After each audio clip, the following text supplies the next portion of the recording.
সাম্প্রতিক সমাচার ক্লাসে সবাইকে স্বাগতম জানাচ্ছি। আমি শাহরিয়ার নেওয়াজ। তো আমরা সাম্প্রতিক সমাচার ক্লাসটা হচ্ছে আমরা কিভাবে পড়বো সেটা একটু আমি ক্লিয়ার করি। কিছু কিছু সাম্প্রতিক তথ্য আছে যেগুলো খুবই খুবই ভাইটাল, আর সাম্প্রতিক ছাড়াও কিছু তথ্য আছে যেগুলো আমাদের পরীক্ষার জন্য খুবই ভাইটাল। একটা হচ্ছে অর্থনৈতিক সমীক্ষা এবং আরেকটা হচ্ছে বাজেট। এইটা ছাড়াও আরেকটা আমাদের হিসাব রয়েছে যেটাকে বলা বলা হয় বাংলাদেশ স্যাম্পল ভাইটাল স্ট্যাটিস্টিক্স, সংক্ষেপে SVS। তো এই সমীক্ষাটা আমাদের জন্য ইম্পর্টেন্ট। তো আমরা হচ্ছে যে এই জিনিসগুলো খুব ভালো করে পড়ার চেষ্টা করব। আর সাম্প্রতিক যে ব্যাপারটা, সাম্প্রতিকের জন্য এইখানে আমি যেই জিনিসগুলো ইনক্লুড করেছি আমি সবগুলো আপনাদেরকে কভার করে দিব না, কারণ সবগুলো কভার করতে গেলে আসলে আমি শেষ করতে পারবো না। তবে আমি আপনাদের জন্য সাম্প্রতিকের খুব সুন্দর একটা PDF বানিয়েছি। ক্লাসে যেগুলো কভার করা হবে সেগুলো তো থাকবেই, সাথে করে ওই PDFটাও আমি হচ্ছে আপনাদের কে প্রোভাইড করব। PDFটা কেমন ভালো হয়েছে সেটা যদি আপনাদেরকে একটু হিন্টস দেই, সেটা হচ্ছে গত অফিসার জেনারেল যেই 21 সাল ভিত্তিক অফিসার জেনারেল যেই পরীক্ষাটা হয়েছিল, প্রিলিমিনারি পরীক্ষা, এইটার জন্য আমি একটা সাম্প্রতিকের নোট দিয়েছিলাম। সেখান থেকে প্রায় 3টা থেকে 4টা কমন আসছে। সাম্প্রতিকের যে প্রশ্নগুলো সেখান থেকে প্রায় 3টা 4টা কমন আসছে। তো সুতরাং আশা করি সাম্প্রতিক থেকে যদি কোনো কোশ্চেন আসে তাহলে হচ্ছে আমি যেই PDFটা আপনাদেরকে দিব আশা করি এখান থেকে আপনারা কমন পাবেন আশা করি। আর একটা দুইটা কমন যদি নাও থাকে সেক্ষেত্রে আপনারা ওইটা স্কিপ করে আসবেন। তো চলেন আমরা হচ্ছে শুরুতে বাংলাদেশ বিষয়াবলী দিয়ে হচ্ছে শুরু করব। শুরুতে আমরা বাংলাদেশ বিষয়াবলী দিয়ে শুরু করব এবং আমরা শুরু করব হচ্ছে একটা হিসাব দিয়ে, সেটা হচ্ছে বাংলাদেশ স্যাম্পল ভাইটাল স্ট্যাটিস্টিক্স 2023। প্রতি বছরই পরিসংখ্যান ব্যুরো, বাংলাদেশের পরিসংখ্যান ব্যুরো এই বাংলাদেশ স্যাম্পল ভাইটাল স্ট্যাটিস্টিক্স প্রকাশ করে। সম্প্রতি 2023 সালের যে স্যাম্পল ভাইটাল স্ট্যাটিস্টিক্স সেটা প্রকাশিত হয়েছে। দেখেন কিছুদিন আগে কিন্তু মনে হয় আপনারা একটা হিসাব দেখেছিলেন, সেটা হচ্ছে 2022 সাল ভিত্তিক ছিল। এখানে 2022 সাল ভিত্তিক একটা স্ট্যাটিস্টিক্স ছিল, তবে এই যে এখন যেটা আপনারা দেখবেন সেটা কিন্তু 2022 সাল ভিত্তিক না, এটা হচ্ছে 2023 সাল ভিত্তিক। তো 2023 সাল ভিত্তিক বাংলাদেশ স্যাম্পল ভাইটাল স্ট্যাটিস্টিক্স অনুসারে বাংলাদেশের মোট জনসংখ্যা হচ্ছে 171 মিলিয়ন। 171 মিলিয়ন তার মানে হচ্ছে 17 কোটি, 17 কোটি 10 লাখ। হ্যাঁ, মোটামুটি 171 মিলিয়ন, এটা হচ্ছে বাংলাদেশের টোটাল জনসংখ্যা SVS 2023 অনুসারে। এখানে দেখেন জনসংখ্যা বৃদ্ধির হারের আপনি দুইটা ডাটা পাবেন। একটা হচ্ছে আন্তঃশুমারি বার্ষিক জনসংখ্যা বৃদ্ধির হার এবং আরেকটা হচ্ছে বার্ষিক জনসংখ্যা বৃদ্ধির স্বাভাবিক হার বা স্বাভাবিক বৃদ্ধির হার। এখন দুইটা দুই রকম কেন দেখেন, এখানে বলেছে যে আন্তঃশুমারি বার্ষিক জনসংখ্যা বৃদ্ধির হার। এই স্যাম্পল ভাইটাল স্ট্যাটিস্টিক্স গুলো যখন তারা হিসাব করে তখন তারা হচ্ছে আদমশুমারি অনুসারে হিসাব করে। তো তারা হচ্ছে 2011 থেকে 2011, 2022 এই আদমশুমারি অনুযায়ী তারা যেই হিসাবটা পেয়েছে সেই হিসেবে বার্ষিক জনসংখ্যা বৃদ্ধির হার হচ্ছে 1.12 এবং তারা বর্তমানে চলতি যে হিসাবটা, যে বর্তমানে স্বাভাবিক জনসংখ্যা বৃদ্ধির হার কত সেটা তারা পেয়েছে হচ্ছে 1.33%। এখন আপনাদের মনে প্রশ্ন আসতে পারে যে পরীক্ষার হলে কোনটা আসলে আমি কোনটা দেখাবো। দেখেন পরীক্ষার হলে আপনার প্রশ্নে খুব স্পষ্টভাবেই উল্লেখ থাকবে যে কোনটা চেয়েছে, একদম স্পষ্টভাবে উল্লেখ থাকবে। ধরুন প্রশ্ন আসলো এরকম যে আন্তঃশুমারি বার্ষিক জনসংখ্যা বৃদ্ধির হার কত, সেক্ষেত্রে আপনি দেখাবেন 1.12%। প্রশ্ন আসতে পারে যে বার্ষিক জনসংখ্যার স্বাভাবিক বৃদ্ধির হার কত, সেক্ষেত্রে আপনি দেখাবেন হচ্ছে 1.33%।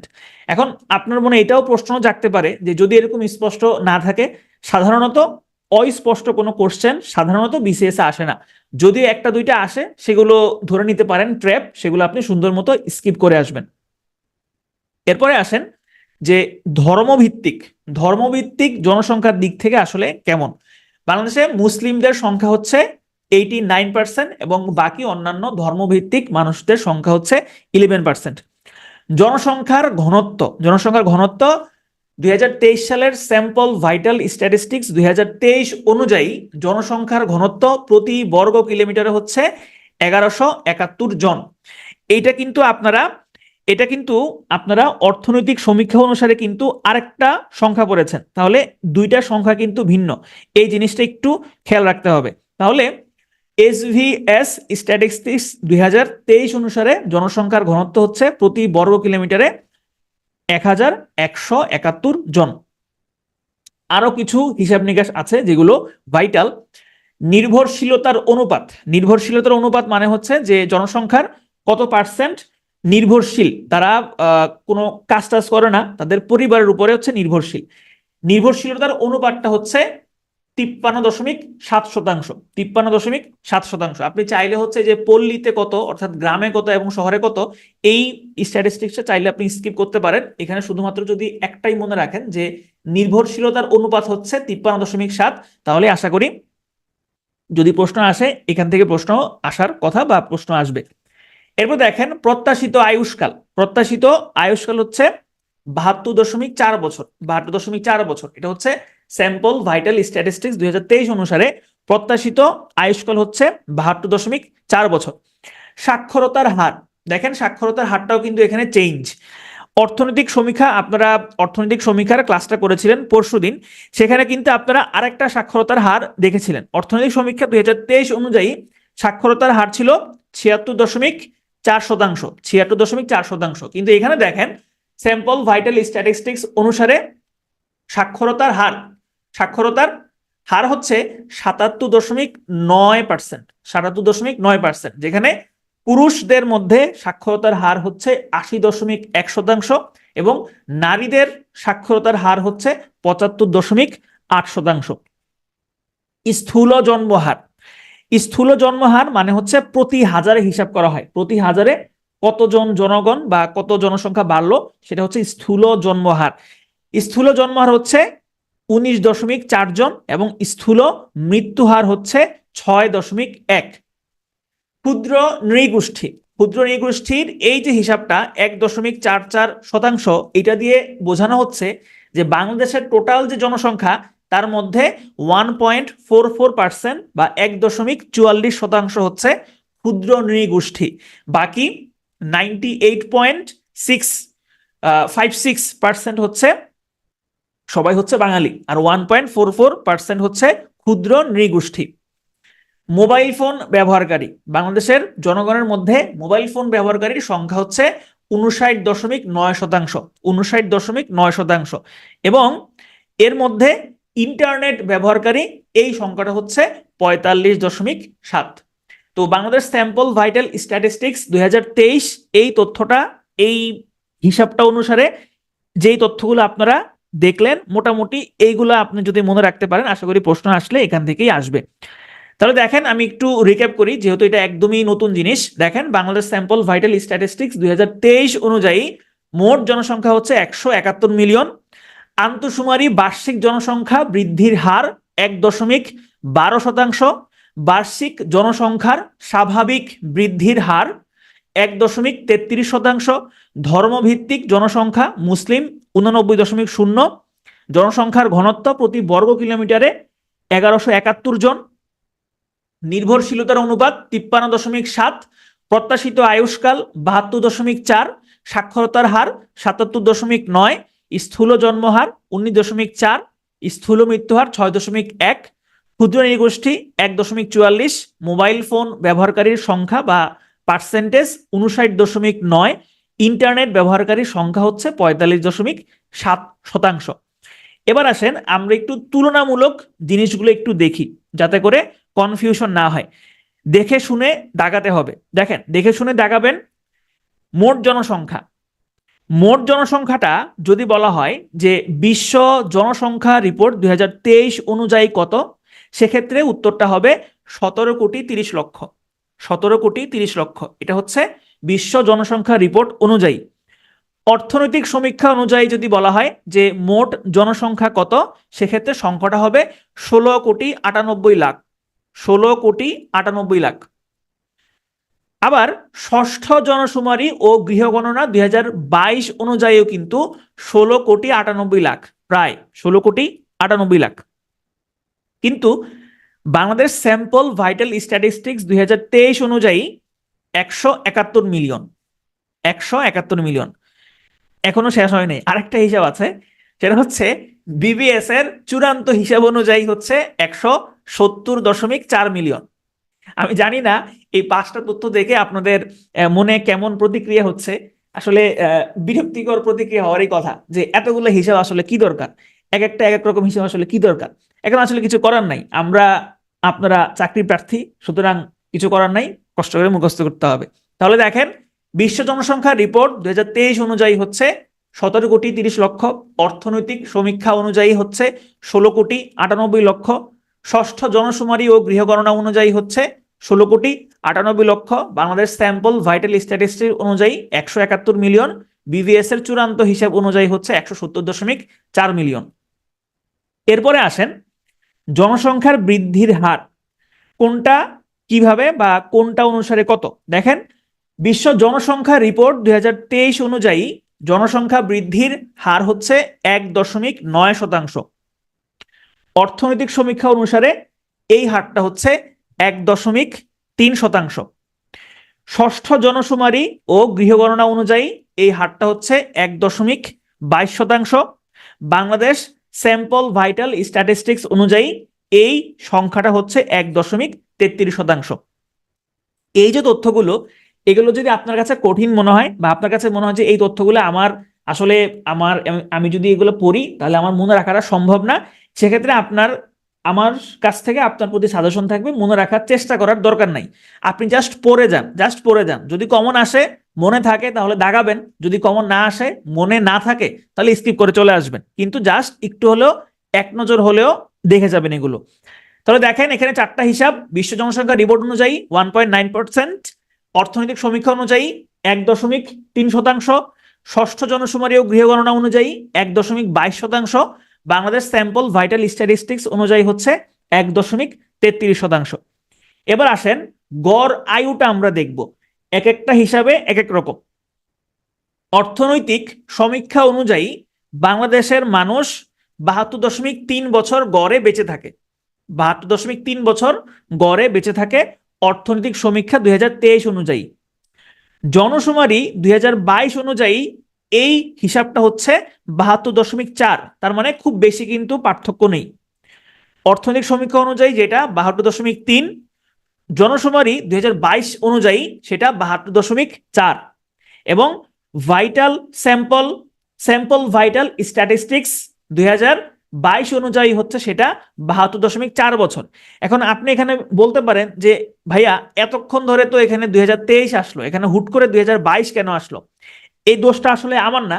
স্যাম্পল ভাইটাল স্ট্যাটিস্টিক্স 2023 কোথাও আসলে গড় আয়ু সম্পর্কে বা ভাইটাল যে ইন্ডিকেটর গুলো আছে সেখানে গড় আয়ু সম্পর্কে আসলে কোনো কথা বলা নাই। এই কারণে আমি এখানে 2022 যে হিসাবটা সেটাই রেখেছি, আপনারাও এটাই মনে রাখবেন। তাহলে এখানে খুব বেশি আসলে পার্থক্য নাই।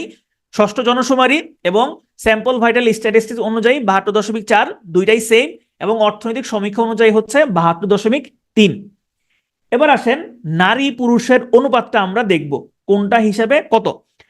অর্থনৈতিক সমীক্ষা অনুযায়ী নারী পুরুষের অনুপাতটা হচ্ছে 100 এবং 98, অর্থাৎ এই যে নারী পুরুষের অনুপাতটা, এটা হচ্ছে নারী 100, পুরুষ হচ্ছে 98। জনশুমারি অনুযায়ী এই হিসাবটা হচ্ছে 100 এবং প্রায় 98.07, তার মানে এইটা এবং এই দুইটা হিসাব প্রায় সেম। কিন্তু স্যাম্পল ভাইটাল স্ট্যাটিস্টিক্স অনুযায়ী এই হিসাবটা হচ্ছে 196.3, অর্থাৎ নারী হচ্ছে 100 এবং পুরুষ হচ্ছে 96.3। গত কালকে বা আজকে মনে হয় দেখেছিলাম যে পুরুষদের তুলনায় নারীদের সংখ্যা হচ্ছে 32 লক্ষ বেশি। তো এটা আমি যখন লাবু ভাইকে বললাম, লাবু ভাই উনি একটু একটা রহস্যজনক একটা হাসি দিল। রহস্যজনক হাসির অর্থ আমি তাকে জিজ্ঞাসা করলাম যে ভাই এই হাসির অর্থ কি? তো উনি শুধু হাসে। পরে আপনারা বুঝে নেন উনি আসলে কেন হাসে। আমিও বুঝে নিয়েছি যে উনি আসলে কেন হাসছে। যাই হোক, এবার আসেন সাক্ষরতার অনুপাত, সাক্ষরতার হার কত। অর্থনৈতিক সমীক্ষা অনুযায়ী সাক্ষরতার হার হচ্ছে 76.4। সাক্ষরতার হার অর্থনৈতিক সমীক্ষা অনুযায়ী 76.4। জনশুমারি অনুযায়ী এই হারটা হচ্ছে 74.8। জনশুমারি 2022 অনুযায়ী এই হারটা হচ্ছে 74.8। আর স্যাম্পল ভাইটাল স্ট্যাটিস্টিক্স অনুযায়ী এই হারটা অনেক বেশি, 77.9। 77.9। তাহলে তিনটা জিনিস, একটা হচ্ছে অর্থনৈতিক সমীক্ষা অনুযায়ী সাক্ষরতার হার 76.4, জনশুমারি অনুযায়ী এই হিসাবটা হচ্ছে 74.8, স্যাম্পল ভাইটাল স্ট্যাটিস্টিক্স অনুযায়ী এই হিসাবটা হচ্ছে 77.9। এখন আসেন, এই যে এতক্ষণ ধরে বিশ্ব জনসংখ্যা রিপোর্টটা আমরা বললাম, বিশ্ব জনসংখ্যা রিপোর্টটা আমরা একটু এক নজরে দেখে নিব যে এই বিশ্ব জনসংখ্যা রিপোর্ট অনুযায়ী কোন তথ্যগুলো আমাদের জন্য গুরুত্বপূর্ণ। গুরুত্বপূর্ণ তথ্য আমরা অলরেডি একটা পড়ে ফেলেছি, সেটা হচ্ছে বিশ্ব জনসংখ্যা রিপোর্ট অনুযায়ী মোট জনসংখ্যার পরিমাণটা হচ্ছে 17,30,00,000। আরেকটা গুরুত্বপূর্ণ তথ্য হচ্ছে যে এই যে আমাদের জনসংখ্যা 17,30,00,000, আমরা হচ্ছি পুরো বিশ্বে জনসংখ্যার দিক থেকে অষ্টম। আমরা 8 নাম্বার জনবহুল দেশ, বাংলাদেশ অষ্টম জনবহুল দেশ। জনসংখ্যার ঘনত্বর কথা যদি আমরা বিবেচনা করি, সেক্ষেত্রে জনসংখ্যার ঘনত্বের দিক থেকে আমরা হচ্ছে তৃতীয়। জনসংখ্যার ঘনত্বের দিক থেকে আমরা হচ্ছি তৃতীয়, এবং এই জনসংখ্যার ঘনত্বে প্রথম দেশ হচ্ছে মোনাকো, আমরা হচ্ছি তৃতীয়, আমাদেরটাই বেশি ইম্পর্টেন্ট। আর যদি বলা হয় যে মুসলিম দেশ হিসেবে জনসংখ্যার দিক থেকে বাংলাদেশের অবস্থান কত, সেটাও কিন্তু হবে তৃতীয়। তাহলে বিশ্ব জনসংখ্যা রিপোর্টের এই তথ্যগুলো আমাদের জন্য খুবই গুরুত্বপূর্ণ। একটা হচ্ছে মোট জনসংখ্যা 17,30,00,000, জনসংখ্যার দিক থেকে বাংলাদেশের অবস্থান হচ্ছে অষ্টম, ঘনত্বের দিক থেকে আমরা তৃতীয়, এবং মুসলিম দেশ হিসেবেও জনসংখ্যার দিক থেকে বাংলাদেশের অবস্থান হচ্ছে তৃতীয়। তাহলে আমরা এতক্ষণ পর্যন্ত যেগুলো পড়লাম একটু আবার রিক্যাপ করে ফেলি। দেখেন, আমরা শুরুতেই যেই স্ট্যাটিস্টিক্সটা পড়েছি সেটা হচ্ছে বাংলাদেশ স্যাম্পল ভাইটাল স্ট্যাটিস্টিক্স, যেটা অনুসারে বাংলাদেশের জনসংখ্যা হচ্ছে 171 মিলিয়ন বা 17,10,00,000। আন্তঃশুমারি বার্ষিক জনসংখ্যা বৃদ্ধির হার এটা হচ্ছে 1.12%, কিন্তু যদি বলা হয় স্বাভাবিক বৃদ্ধির হার, সেই পার্সেন্টেজটা হবে 1.33%। ধর্মভিত্তিক জনসংখ্যার দিক থেকে মুসলিম হচ্ছে 89%, জনসংখ্যার ঘনত্ব হচ্ছে 1171 জন, নির্ভরশীলতার অনুপাত 53.7, প্রত্যাশিত আয়ুষ্কাল 72.4, সাক্ষরতার হার 77.9, স্থূল জন্মহার 19.4, স্থূল মৃত্যু হার 6.1, ক্ষুদ্র নৃগোষ্ঠী 1.44, ক্ষুদ্র নৃগোষ্ঠী 1.44, মোবাইল ফোন ব্যবহারকারীর সংখ্যা বা শতাংশে সেই পরিমাণটা হচ্ছে 59.9, ইন্টারনেট ব্যবহার করে এর মধ্যে টোটাল জনসংখ্যার হচ্ছে 45.7%। এরপরে আমরা কয়েকটা তুলনামূলক জিনিস দেখেছি। শুরুতে আমরা দেখলাম মোট জনসংখ্যা। মোট জনসংখ্যার আমরা টোটাল 5টা তথ্য দেখেছি। এর মধ্যে বিবিএস এর চূড়ান্ত হিসাব অনুযায়ী একটা তথ্য, সেটা হচ্ছে 170.4 মিলিয়ন। স্যাম্পল ভাইটাল স্ট্যাটিস্টিক্স অনুযায়ী এই হিসাবটা হচ্ছে 171 মিলিয়ন। জনশুমারি অনুযায়ী এই হিসাবটা হচ্ছে 169.8 মিলিয়ন বা 16,98,00,000। এই যে খুচরা হিসাবটা আপনি চাইলে স্কিপ করতে পারেন, সিম্পলি মনে রাখতে পারেন যে 16,98,00,000। অর্থনৈতিক সমীক্ষা অনুযায়ীও 16,98,00,000। বিশ্ব জনসংখ্যা রিপোর্ট অনুযায়ী এই সংখ্যাটা হচ্ছে 17,30,00,000। জনসংখ্যা বৃদ্ধির হার বিশ্ব জনসংখ্যা রিপোর্ট অনুযায়ী 1.9, অর্থনৈতিক সমীক্ষা অনুযায়ী 1.3, ষষ্ঠ জনশুমারি অনুযায়ী 1.22, স্যাম্পল ভাইটাল স্ট্যাটিস্টিক্স অনুযায়ী 1.33। গড় আয়ু অর্থনৈতিক সমীক্ষা অনুযায়ী 72.3, জনশুমারি গৃহগণনা 2022 অনুযায়ী 72.4, বাংলাদেশ স্যাম্পল ভাইটাল স্ট্যাটিস্টিক্স অনুযায়ী 72.4। নারী পুরুষের অনুপাত দেখেন, এখানে অর্থনৈতিক সমীক্ষা এবং গৃহগণনা 2022 এই দুইটা হিসাব প্রায় সেম 100 এবং হচ্ছে 98, 100 এবং 98। আর স্যাম্পল ভাইটাল স্ট্যাটিস্টিক্স অনুযায়ী এই হিসাবটা হচ্ছে 100 এবং হচ্ছে 96.3। সাক্ষরতার হার অর্থনৈতিক সমীক্ষা অনুযায়ী 76.4, 76.4%। জনশুমারি অনুযায়ী 74.8%, 74.8। বাংলাদেশ স্যাম্পল ভাইটাল স্ট্যাটিস্টিক্স অনুযায়ী হচ্ছে 77.9। এরপরে আমরা দেখেছি বিশ্ব জনসংখ্যা রিপোর্ট, যেখানে আমরা দেখলাম যে মুসলিম বিশ্বের যদি আমরা হিসাব করি আমরা জনসংখ্যার দিক থেকে তৃতীয়, কিন্তু সারা বিশ্বে যদি আমরা হিসাব করি সেক্ষেত্রে আমরা জনসংখ্যার দিক থেকে অষ্টম, জনসংখ্যার ঘনত্বের দিক থেকে আমরা হচ্ছি তৃতীয়। দেখেন এই যে এতগুলো তথ্য আপনাদেরকে বললাম, এগুলো ব্রেইনে আপনি যদি এভাবে প্রসেস করেন যে এগুলো ভাই কঠিন, এগুলা পরীক্ষাতে আসবে, পরীক্ষাতে আসলে আমাকে একটু দাগাইতে হবে, আমি এগুলো পারবো না, তাইলে কিন্তু আপনি মনে রাখতে পারবেন না। আমি এটা আপনাদের সাথে প্রায়ই বলি, দেখেন ক্রিকেটের আমরা যখন স্কোর দেখি, ক্রিকেটে যখন আমরা স্কোর দেখি সেটা কিন্তু আমরা মুখস্থ করি না। ক্রিকেটের স্কোর আমরা কখনোই মুখস্থ করি না, আমরা জাস্ট এক নজর ক্রিকেটের স্কোরটার উপরে চোখ বুলাই। কিন্তু এক নজর চোখ বুলালেই কিন্তু আমরা মোটামুটি অনেক তথ্য আমরা মনে রাখতে পারি। কে কত রান করলো, কে কয়টা ছক্কা মারলো, কার স্ট্রাইক রেট কত, কে বল কয়টা করছে, বল কয়টা খাইছে, ডট বল কয়টা দিছে, এগুলো কিন্তু আমাদের ইজিলি মনে থাকে। কেন? কারণ হচ্ছে ওই জিনিসটা হচ্ছে আমাদের উপরে কোনো প্রেশার নাই যে আমার এটা মুখস্থ করতে হবে। কিন্তু এই তথ্যগুলো আপনার মুখস্থ করার প্রেশার আছে।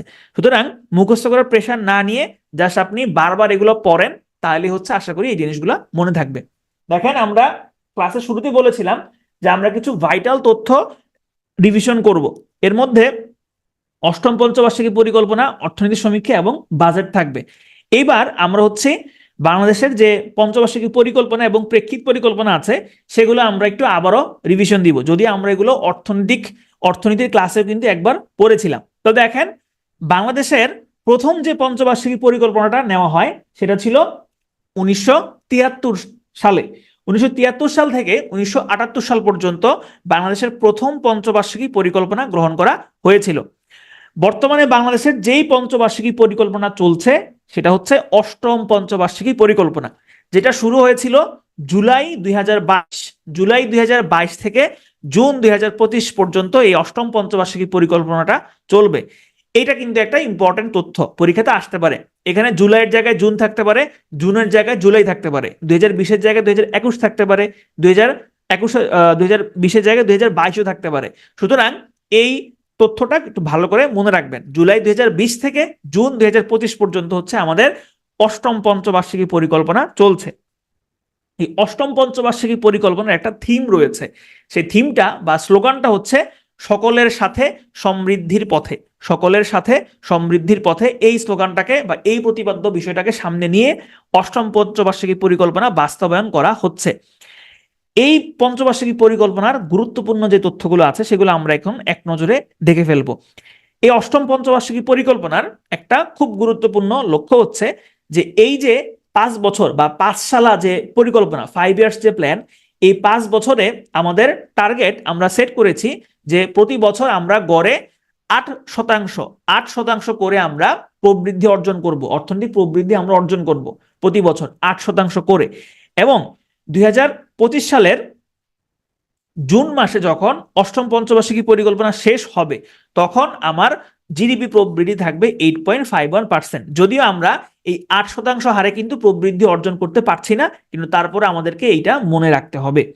জুন 2025-এ যখন অষ্টম পঞ্চবার্ষিকী পরিকল্পনা শেষ হবে তখন আমাদের দারিদ্র্যের হার দাঁড়াবে 15.6%, 15.6%, এবং অতি দারিদ্র্যের হারটা আমরা 7.4% নামিয়ে আনবো। তাহলে দুইটা তথ্য, একটা হচ্ছে দারিদ্র্যের হার 15.6% নেমে আসবে এবং অতি দারিদ্র্যের হার 7.4% নেমে আসবে।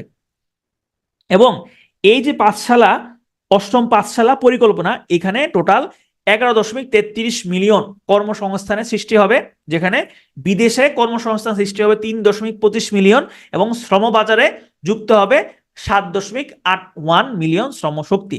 এই তথ্যগুলো হচ্ছে লেস ইম্পর্টেন্ট, আপনি চাইলে স্কিপ করতে পারেন। গুরুত্বপূর্ণ আরেকটা তথ্য হচ্ছে যে এই পঞ্চবার্ষিকী পরিকল্পনা শেষে আমাদের গড় আয়ু কত থাকবে। আমাদের গড় আয়ু থাকবে 74 বছর। আমাদের গড় আয়ু থাকবে কত? 74 বছর। এবং আমাদের যখন এই পঞ্চবার্ষিকী পরিকল্পনা শেষ হবে তখন আমরা 30,000 মেগাওয়াট বিদ্যুৎ উৎপাদন করতে পারবো। তাহলে এই হচ্ছে আমাদের অষ্টম পঞ্চবার্ষিকী পরিকল্পনা নিয়ে কিছু গুরুত্বপূর্ণ তথ্য। এরপরে আমরা দেখব হচ্ছে প্রেক্ষিত পরিকল্পনা। প্রেক্ষিত পরিকল্পনা 2021 থেকে 2041। প্রেক্ষিত পরিকল্পনা এখন পর্যন্ত দুইটা গ্রহণ করা হয়েছে। একটা ছিল 2010 থেকে 2021, যেটা ভিশন 2021 নামে পরিচিত ছিল। বর্তমানে যেই প্রেক্ষিত পরিকল্পনাটা চলছে সেটা হচ্ছে ভিশন 2041 বা বাংলায় রূপকল্প 2041 নামেও সেটা পরিচিত। তাহলে এই প্রেক্ষিত পরিকল্পনাটা গ্রহণ করা হয়েছিল কবে, বা এটা শুরু হয়েছিল কবে? 25শে ফেব্রুয়ারি 2020। 25শে ফেব্রুয়ারি 2020 এইটা অর্থনৈতিক পরিষদ অর্থাৎ নেকের সবাই, ন্যাশনাল ইকোনমিক কাউন্সিল, এটা কিন্তু খেয়াল রাখবেন, ন্যাশনাল ইকোনমিক কাউন্সিল, এটা কিন্তু একনেক না। কারণ একনেকে কিন্তু দীর্ঘমেয়াদী যে পরিকল্পনাগুলো আছে সেগুলো অনুমোদন দেওয়া হয় না। দীর্ঘমেয়াদী পরিকল্পনাগুলো অনুমোদন দেওয়া হয় ন্যাশনাল ইকোনমিক কাউন্সিলে। তাহলে ন্যাশনাল ইকোনমিক কাউন্সিলে 25 ফেব্রুয়ারি 2020 এই তারিখে হচ্ছে দ্বিতীয় প্রেক্ষিত পরিকল্পনাটাকে অনুমোদন দেওয়া হয়েছিল, এবং যেখানে টোটাল 15টা চ্যালেঞ্জ অন্তর্ভুক্ত করা হয়েছে। এই রূপকল্প 2041 টোটাল 4টা স্তম্ভের উপরে দাঁড়িয়ে থাকবে, বা 4টা স্তম্ভের উপরে নির্ভর করে থাকবে। এই 4টা স্তম্ভ হচ্ছে সুশাসন বা গুড গভর্নেন্স, গণতন্ত্রায়ন, বিকেন্দ্রীকরণ এবং হচ্ছে সক্ষমতা বৃদ্ধি। তাহলে এই 4টা হচ্ছে রূপকল্প 2041-এর 4টা স্তম্ভ। এই যে রূপকল্প 2041 বা প্রেক্ষিত পরিকল্পনা 2041, এইখানে আমাদের একটা গুরুত্বপূর্ণ লক্ষ্য আছে, সেটা হচ্ছে 2041 সালে আমাদের মাথাপিছু আয় দাঁড়াবে $12,500। মাথাপিছু আয় দাঁড়াবে $12,500। এটা খুবই গুরুত্বপূর্ণ একটা তথ্য। আরো কিছু গুরুত্বপূর্ণ তথ্য আছে, যেগুলো হচ্ছে যে আমাদের প্রত্যাশিত গড় আয়ু বেড়ে দাঁড়াবে 80 বছর। অষ্টম পঞ্চবার্ষিকী পরিকল্পনায় যেটা ছিল 74 বছর, আমাদের গড় আয়ু হবে 74 বছর, এবং এইটা প্রেক্ষিত পরিকল্পনা 2041 বা রূপকল্প 2041 অনুযায়ী এই সংখ্যাটা হচ্ছে 80 বছর। আমাদের গড় আয়ু 80 বছর, আমরা 80 বছর বাঁচবো। দারিদ্র্যের হার দাঁড়াবে হচ্ছে 5%, এবং চরম দারিদ্র্যের হার দাঁড়াবে হচ্ছে 0.68%। এগুলো হচ্ছে আমাদের প্রেক্ষিত পরিকল্পনা 2041-এর কিছু লক্ষ্যমাত্রা। এখানে একটা চার্ট দেওয়া আছে, একটা টেবিল দেওয়া আছে। এই টেবিলে যেই তথ্যটা সব থেকে বেশি ইম্পর্টেন্ট সেটা হচ্ছে যে অভিষ্ট লক্ষ্য বা রূপকল্প 2041 যখন আমরা 2041 সালে যাব, তখন আমরা প্রবৃদ্ধির হার হবে 9.9%। 9.9%, যেটা অষ্টম পঞ্চবার্ষিকী পরিকল্পনাতে ছিল 8.51%। 8.51%। এরপরে আসেন যে এই যে প্রেক্ষিত পরিকল্পনা বা রূপকল্প 2041, এখানে মোট পঞ্চবার্ষিকী পরিকল্পনা থাকবে হচ্ছে 4টা পঞ্চবার্ষিকী পরিকল্পনা নিয়ে হচ্ছে এই প্রেক্ষিত পরিকল্পনা 2041 বা রূপকল্প 2041টা বাস্তবায়ন করা হবে। এর মধ্যে অষ্টম পঞ্চবার্ষিকী পরিকল্পনা হচ্ছে প্রথম, এখন যেটা চলছে, এবং এই অষ্টম পঞ্চবার্ষিকী পরিকল্পনার মধ্য দিয়ে কিন্তু বাংলাদেশ ফোর্থ ইন্ডাস্ট্রিয়াল রেভলিউশন বা চতুর্থ শিল্প বিপ্লবের প্রস্তুতি নেওয়া শুরু করেছে। এরপরে আসেন আমরা দেখব হচ্ছে এলডিসি। এলডিসি মানে হচ্ছে লিস্ট ডেভেলপড কান্ট্রিজ। আমার কেন জানি মনে হচ্ছে যে এইবার এলডিসি থেকে একটা প্রশ্ন আসলেও আসতে পারে, সম্ভাবনা খুবই বেশি, যেহেতু এলডিসি নিয়ে প্রচুর কথাবার্তা হচ্ছে। তো দেখেন, এই এলডিসির যে ধারণাটা, এটা জাতিসংঘের ইকোসক মূলত এই ধারণাটা প্রদান করে, এবং ইকোসকের মাধ্যমে হচ্ছে এই লিস্ট ডেভেলপ কান্ট্রিজ নামে একটা গ্রুপ খোলা হয়।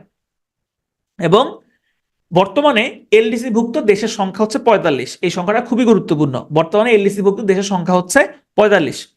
এখন এই এলডিসি থেকে স্বল্পোন্নত যে দেশগুলো আছে, আপনারা জানেন যে তারা আস্তে আস্তে মধ্যম আয়ের দেশ বা উন্নয়নশীল দেশে উন্নীত হয়, এবং এই উন্নীত হওয়ার জন্য যেই প্রতিষ্ঠানটা সুপারিশ করে সেই প্রতিষ্ঠানটার নাম হচ্ছে, বা সেই কমিটিটার নাম হচ্ছে কমিটি ফর ডেভেলপমেন্ট পলিসি বা সিডিপি।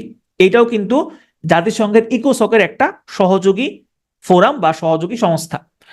এখন আসেন যে এলডিসি ভুক্ত বর্তমানে দেশ হচ্ছে 45টা। এটা একটা গুরুত্বপূর্ণ তথ্য। আর একটা গুরুত্বপূর্ণ তথ্য হচ্ছে যে সর্বশেষ কোন দেশটা এলডিসি থেকে বের হয়ে যায়। সর্বশেষ 2023 সালে এলডিসি থেকে বের হয় হচ্ছে ভুটান, এবং এই বছর অর্থাৎ 2024 সালে একটা দেশ এলডিসি থেকে বের হবে, সেই দেশটা হচ্ছে সাও তোমে প্রিন্সিপে। এবং এখন পর্যন্ত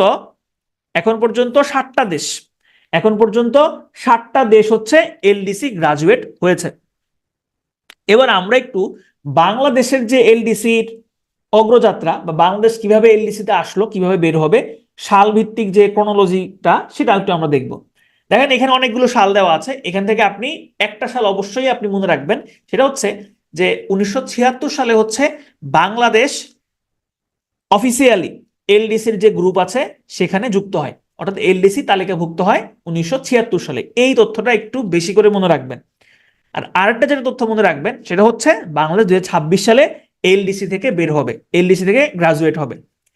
এখানে আরেকটা একটু কম ইম্পর্টেন্ট সাল আছে, সেটা হচ্ছে 2018 সালে 2018 সালে বাংলাদেশ স্বল্প উন্নত দেশ থেকে উন্নয়নশীল দেশে উন্নীত হবার যে যোগ্যতা, নর্মাল যে যোগ্যতা, সেটা বাংলাদেশ অর্জন করে 2018 সালে। তো 2026 সালে বাংলাদেশ স্বল্প উন্নত দেশ থেকে উন্নয়নশীল দেশে যাবে।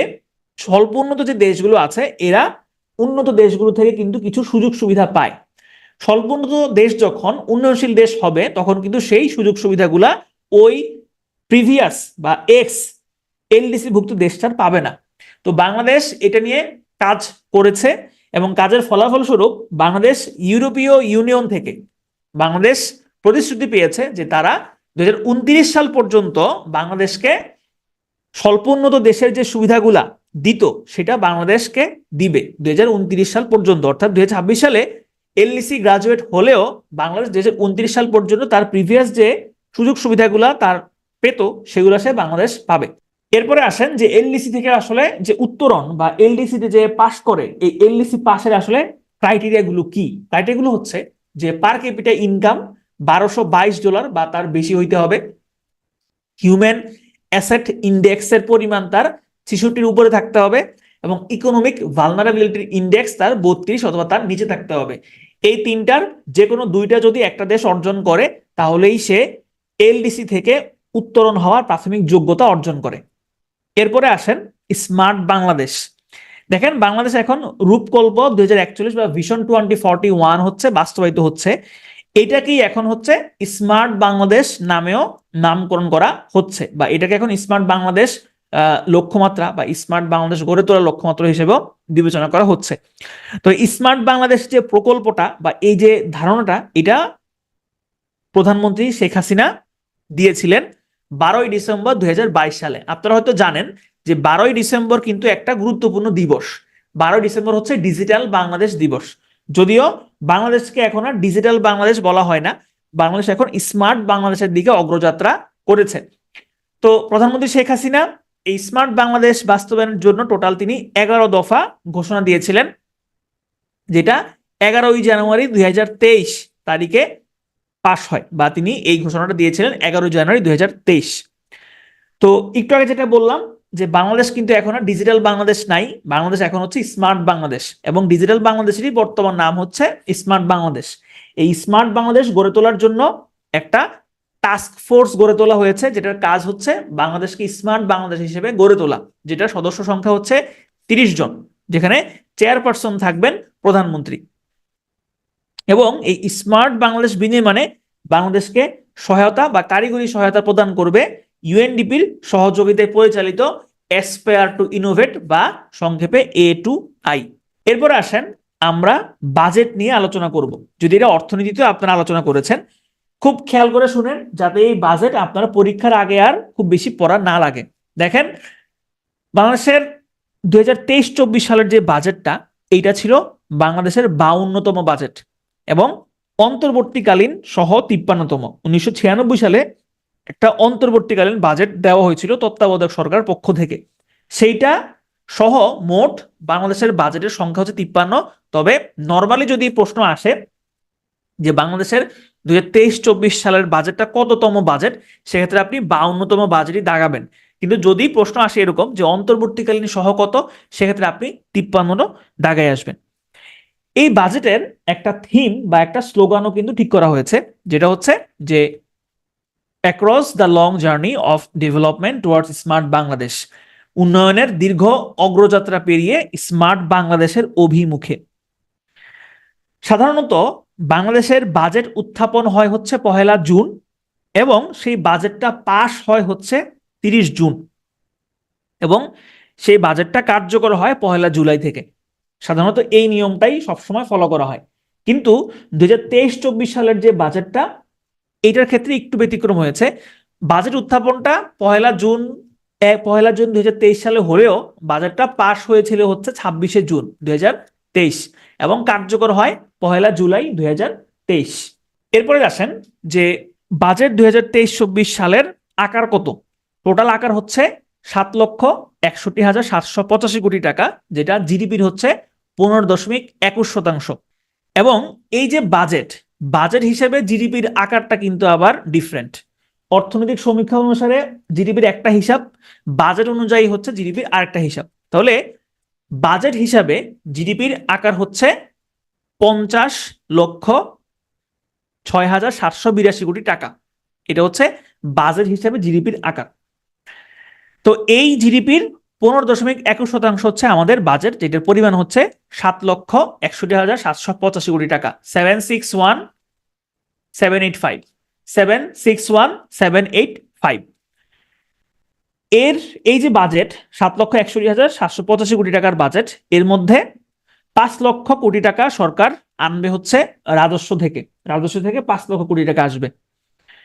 এখন এই যে 5 লক্ষ কোটি টাকা রাজস্ব থেকে আসবে, এর মধ্যেও কিন্তু আবার ভাগ আছে। সব থেকে বেশি আসবে মূল্য সংযোজন কর থেকে বা ভ্যাট থেকে, সব থেকে বেশি আসবে ভ্যাট থেকে, এবং সেটার পরিমাণটা হচ্ছে 38.1%।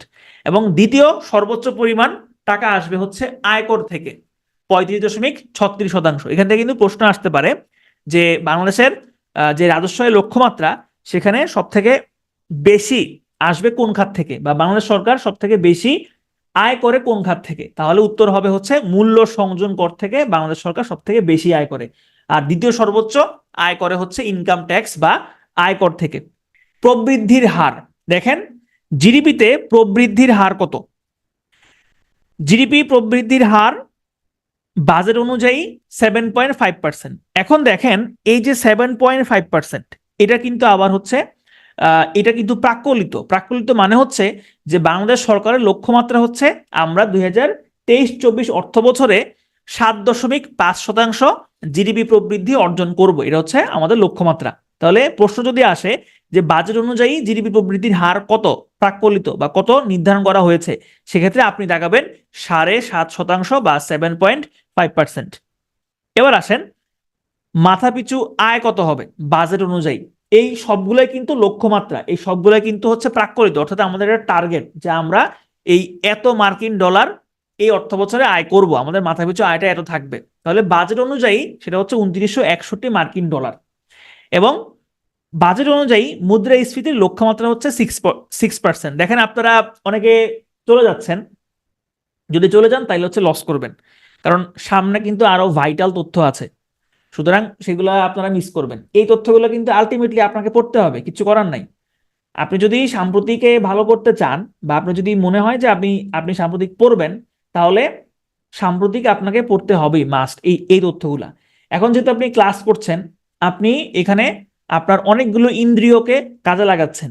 একে হচ্ছে আমার লেকচারটা আপনি শুনছেন, প্লাস আপনার স্ক্রিনে লেখাগুলো ভাসছে, তাহলে এখানে কিন্তু আপনার মনোযোগটা ডাবল হচ্ছে।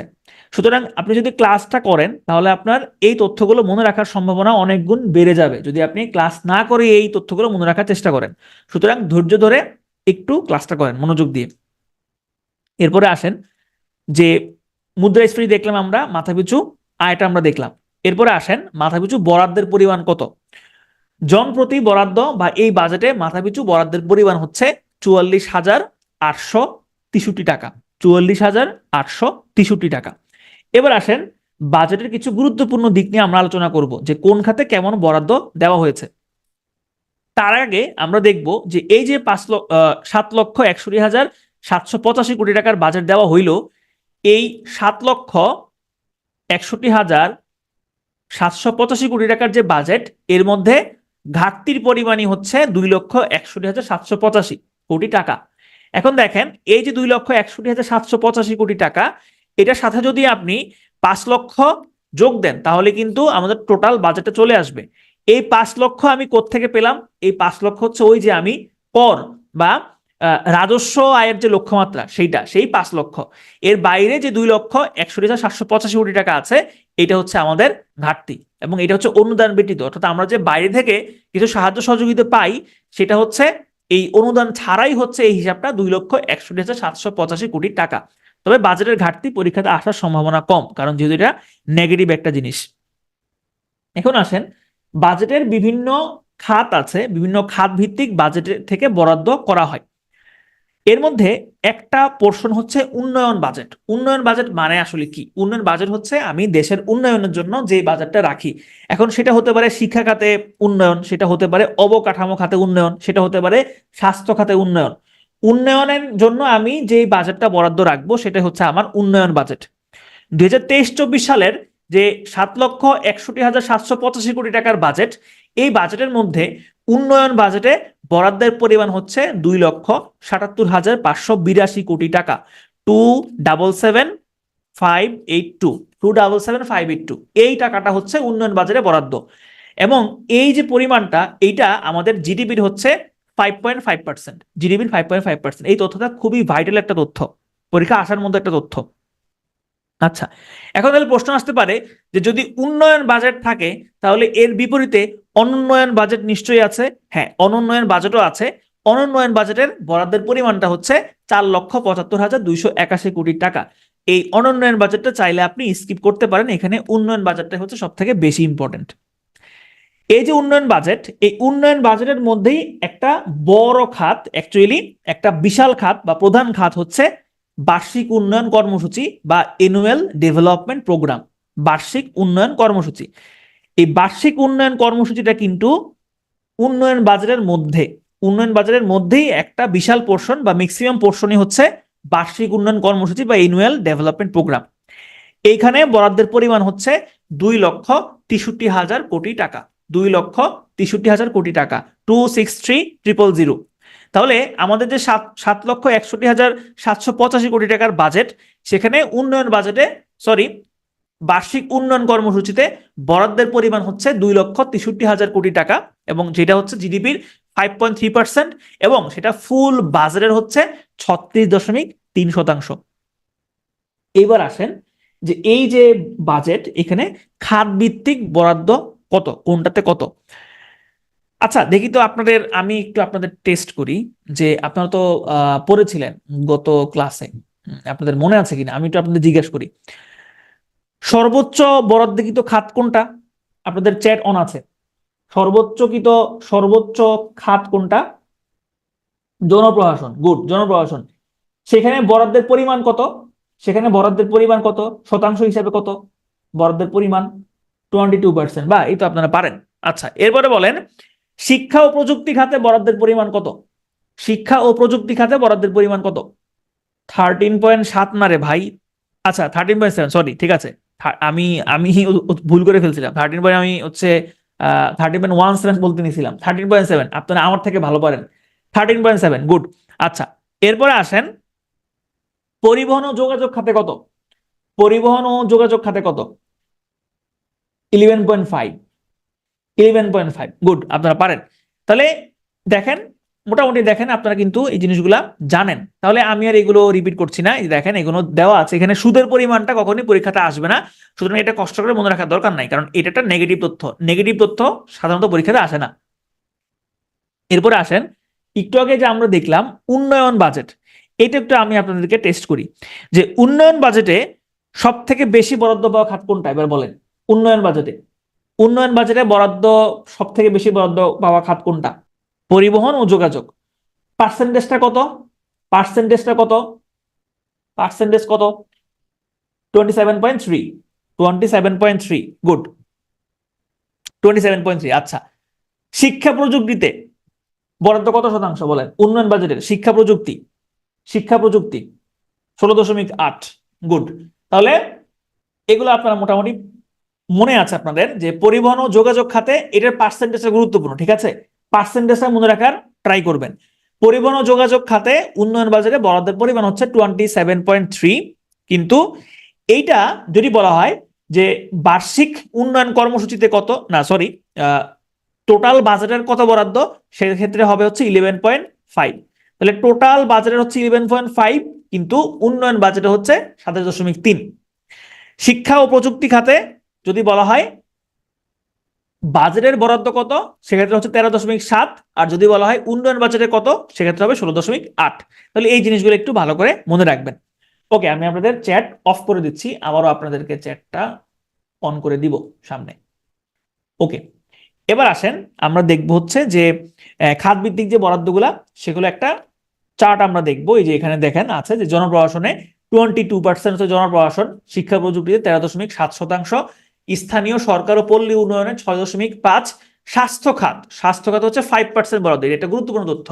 স্বাস্থ্য খাতে বরাদ্দ হচ্ছে 5%, সড়ক পরিবহন ও যোগাযোগ খাতে হচ্ছে 11.5%, জ্বালানি ও বিদ্যুৎ খাতে হচ্ছে 4.6%, সামাজিক নিরাপত্তা ও কল্যাণ খাতে হচ্ছে 5.3, কৃষিতে হচ্ছে 5.7, দেখেন কৃষিতে হচ্ছে 5.7%, প্রতিরক্ষাতে খাতে বা প্রতিরক্ষা মন্ত্রণালয় হচ্ছে 5.5%। এখন আমরা যদি অর্থ বিভাগ বা হচ্ছে মন্ত্রণালয় হিসেবে জিনিসটা হিসাব করি বা চিন্তা করি, সেক্ষেত্রে সব থেকে বেশি বরাদ্দ পাওয়া খাত হচ্ছে অর্থ বিভাগ, 30.4% তারা বরাদ্দ পেয়েছে। এটার মেইন কারণটাই হচ্ছে যে যেহেতু এখান থেকে বেতন ভাতা দেওয়া হয়, জনপ্রশাসন খাতের বেতন ভাতা এখান থেকে দেওয়া হয়, এই কারণে হচ্ছে 30.4% বরাদ্দ হচ্ছে অর্থ বিভাগে। এখন আসেন বাজেটের আরেকটু কিছু গুরুত্বপূর্ণ তথ্য আছে যেগুলো আপনাদের পড়তে হবে, এই যে আমি এগুলো দাগিয়ে দিয়েছিলাম। দেখেন এখানে এই যে 2021 সালের এসভিআরএস, একটু আগে কিন্তু আমরা এসভিআরএস 2023 সালেরটা পড়েছি, সুতরাং এসভিআরএস 2021 সালেরটা আমাদের আপাতত পড়ার দরকার নাই, 21 সালেরটা আপাতত আমার পড়ার দরকার নাই। কোনটা পড়বেন? 2022 সালেরটা পড়তে পারেন, 2022 সালেরটা এক নজর দেখতে পারেন। তাহলে দেখেন এসভিএস 2022 সাল অনুযায়ী জনসংখ্যা বৃদ্ধির হার হচ্ছে 1.22, তার মধ্যে দরিদ্র জনসংখ্যা হচ্ছে 18.7 এবং অতি দরিদ্র জনসংখ্যা হচ্ছে 5.6। এটা কিন্তু 2023 সাল। আমরা এখন যেটা কথা বলছি সেটা হচ্ছে 2022 সালেরটা, আমরা কিন্তু আগের স্লাইডে 2023 সাল পড়ে ফেলেছি। এরপরে আসেন এখানে আরো কিছু তথ্য আপনারা দেখতে পারবেন। এই যে 2022-23 সালের এই যে মানে হচ্ছে সাময়িক এবং প্রা দিয়ে হচ্ছে প্রাক্কলিত, ঠিক আছে? এটা আপাতত আপনার মনে রাখার দরকার নাই। আপনি যেটা পড়বেন সেটা হচ্ছে যে এইখানে জিডিপি প্রবৃদ্ধি, দেখেন বাজেট হিসেবে সাময়িক যে জিডিপি প্রবৃদ্ধি ছিল সেটা হচ্ছে 6.03%, তবে এইটা কিন্তু এখন আর 6.03% নাই, এটা কিন্তু এখন হচ্ছে 5.78%। একটু পরেই আপনারা দেখতে পারবেন এটা কিন্তু এখন 5.78%। আচ্ছা, এরপরে আসেন মাথাপিছু জাতীয় আয়, মার্কিন ডলার হচ্ছে 2765 এবং মুদ্রাস্ফীতির হার আমরা রাখবো হচ্ছে 6, এবং আমাদের প্রিভিয়াস ইয়ারে যেটা ছিল 7.5। আচ্ছা, এরপরে আসেন এই যে $2961, এটা আমরা আমাদের লক্ষ্যমাত্রা, এটা আমরা করার চেষ্টা করব। তারপরে আমরা জিডিপি প্রবৃদ্ধি 7.5% রাখার চেষ্টা করব। তাহলে এই তথ্যগুলা খুবই ভাইটাল তথ্য। আরো কিছু তথ্য আছে ভাইটাল, সেটা হচ্ছে যে এই যে দেখেন উন্নয়ন বাজেট, এই যে একটা হচ্ছে উন্নয়ন বাজেট, উন্নয়ন ব্যয়, এটা আমরা অলরেডি পড়ে ফেলেছি। অন্যান্য ব্যয়, বার্ষিক উন্নয়ন কর্মসূচি বা এডিপি, এটাও আমরা পড়ে ফেলেছি, এবং এখানে জিডিপির একটা হিসাব দেওয়া আছে, এইটাও কিন্তু আমরা অলরেডি পড়ে ফেলেছি। এরপরে আসেন এইখান থেকে আপনি যে তথ্যটা অবশ্যই মনে রাখবেন সেটা হচ্ছে যে সামাজিক অবকাঠামো খাতে বরাদ্দের পরিমাণ কত। তাহলে 2023-24 যে বাজেট, সেখানে সামাজিক অবকাঠামো খাতে বরাদ্দের পরিমাণ হচ্ছে 1,91,908 কোটি টাকা, যেটা মূল বাজেটের 25.2%। এখান থেকে এই তথ্যটা খুব ভালো করে মনে রাখবেন যে সামাজিক অবকাঠামো খাতে টোটাল বাজেটের 25.2% বরাদ্দ দেওয়া হয়েছে। এরপর আসেন যে করসীমাটা খুবই গুরুত্বপূর্ণ। করসীমা হচ্ছে যে সাধারণ করদাতাদের জন্য 3.5 লক্ষ টাকা, মহিলা এবং যদি 65 বছর বা তার বেশি হয় সেক্ষেত্রে হচ্ছে 4 লক্ষ টাকা, প্রতিবন্ধীদের জন্য হচ্ছে 4,75,000 টাকা, গেজেটভুক্ত যুদ্ধাহত হলে সেটা 5 লক্ষ টাকা, এবং তৃতীয় লিঙ্গ যদি হয় সেটা হচ্ছে 4,75,000 টাকা। আমরা এবার হচ্ছে অর্থনৈতিক সমীক্ষাটা দেখব। এরপরে আমরা একটা তুলনামূলক, যে অর্থনৈতিক সমীক্ষা কি বলছে, বাজেট কি বলছে, সেটা নিয়ে একটা তুলনামূলক হিসেব আমরা দেখব। তারপরে আমরা আরেকবার একটু করে রিক্যাপ করে ফেলবো। দেখেন অর্থনৈতিক সমীক্ষা অনুসারে জনসংখ্যার কত, এগুলো আপনারা অলরেডি দেখে ফেলেছেন আগে। যেটা আমি বলিনি সেটা হচ্ছে জনসংখ্যার ঘনত্ব বা কত। অর্থনৈতিক সমীক্ষা অনুসারে জনসংখ্যা ঘনত্ব হচ্ছে 11.53 জন। দেখি আপনাদের মনে আছে কিনা আমাদের যে স্যাম্পল স্ট্যাটিস্টিক যেটা আমরা ছিল যে এসভিএস এর যে হিসাবটা ছিল, এসভিএস এর হিসাব অনুযায়ী জনসংখ্যা ঘনত্ব কত বলেন তো? এসভিএস এর হিসাব অনুযায়ী 1171।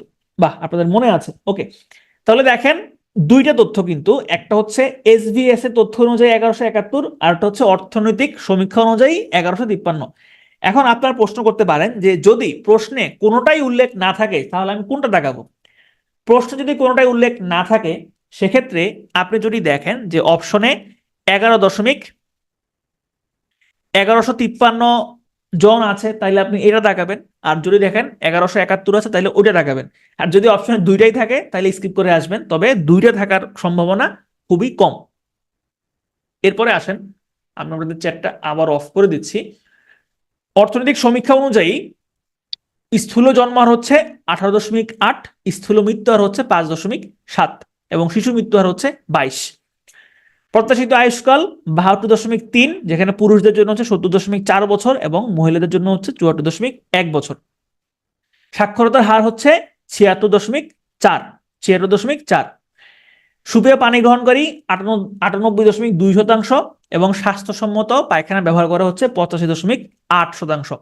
এবার আসেন খুবই গুরুত্বপূর্ণ একটা হিসাব, এটা একটু খেয়াল করে শুনেন, কারণ এখানে বাংলাদেশের সরকার এইবারের চূড়ান্ত যে হিসাবটা দিয়েছে সেটার মধ্যে একটু কাবজাব রাখছে।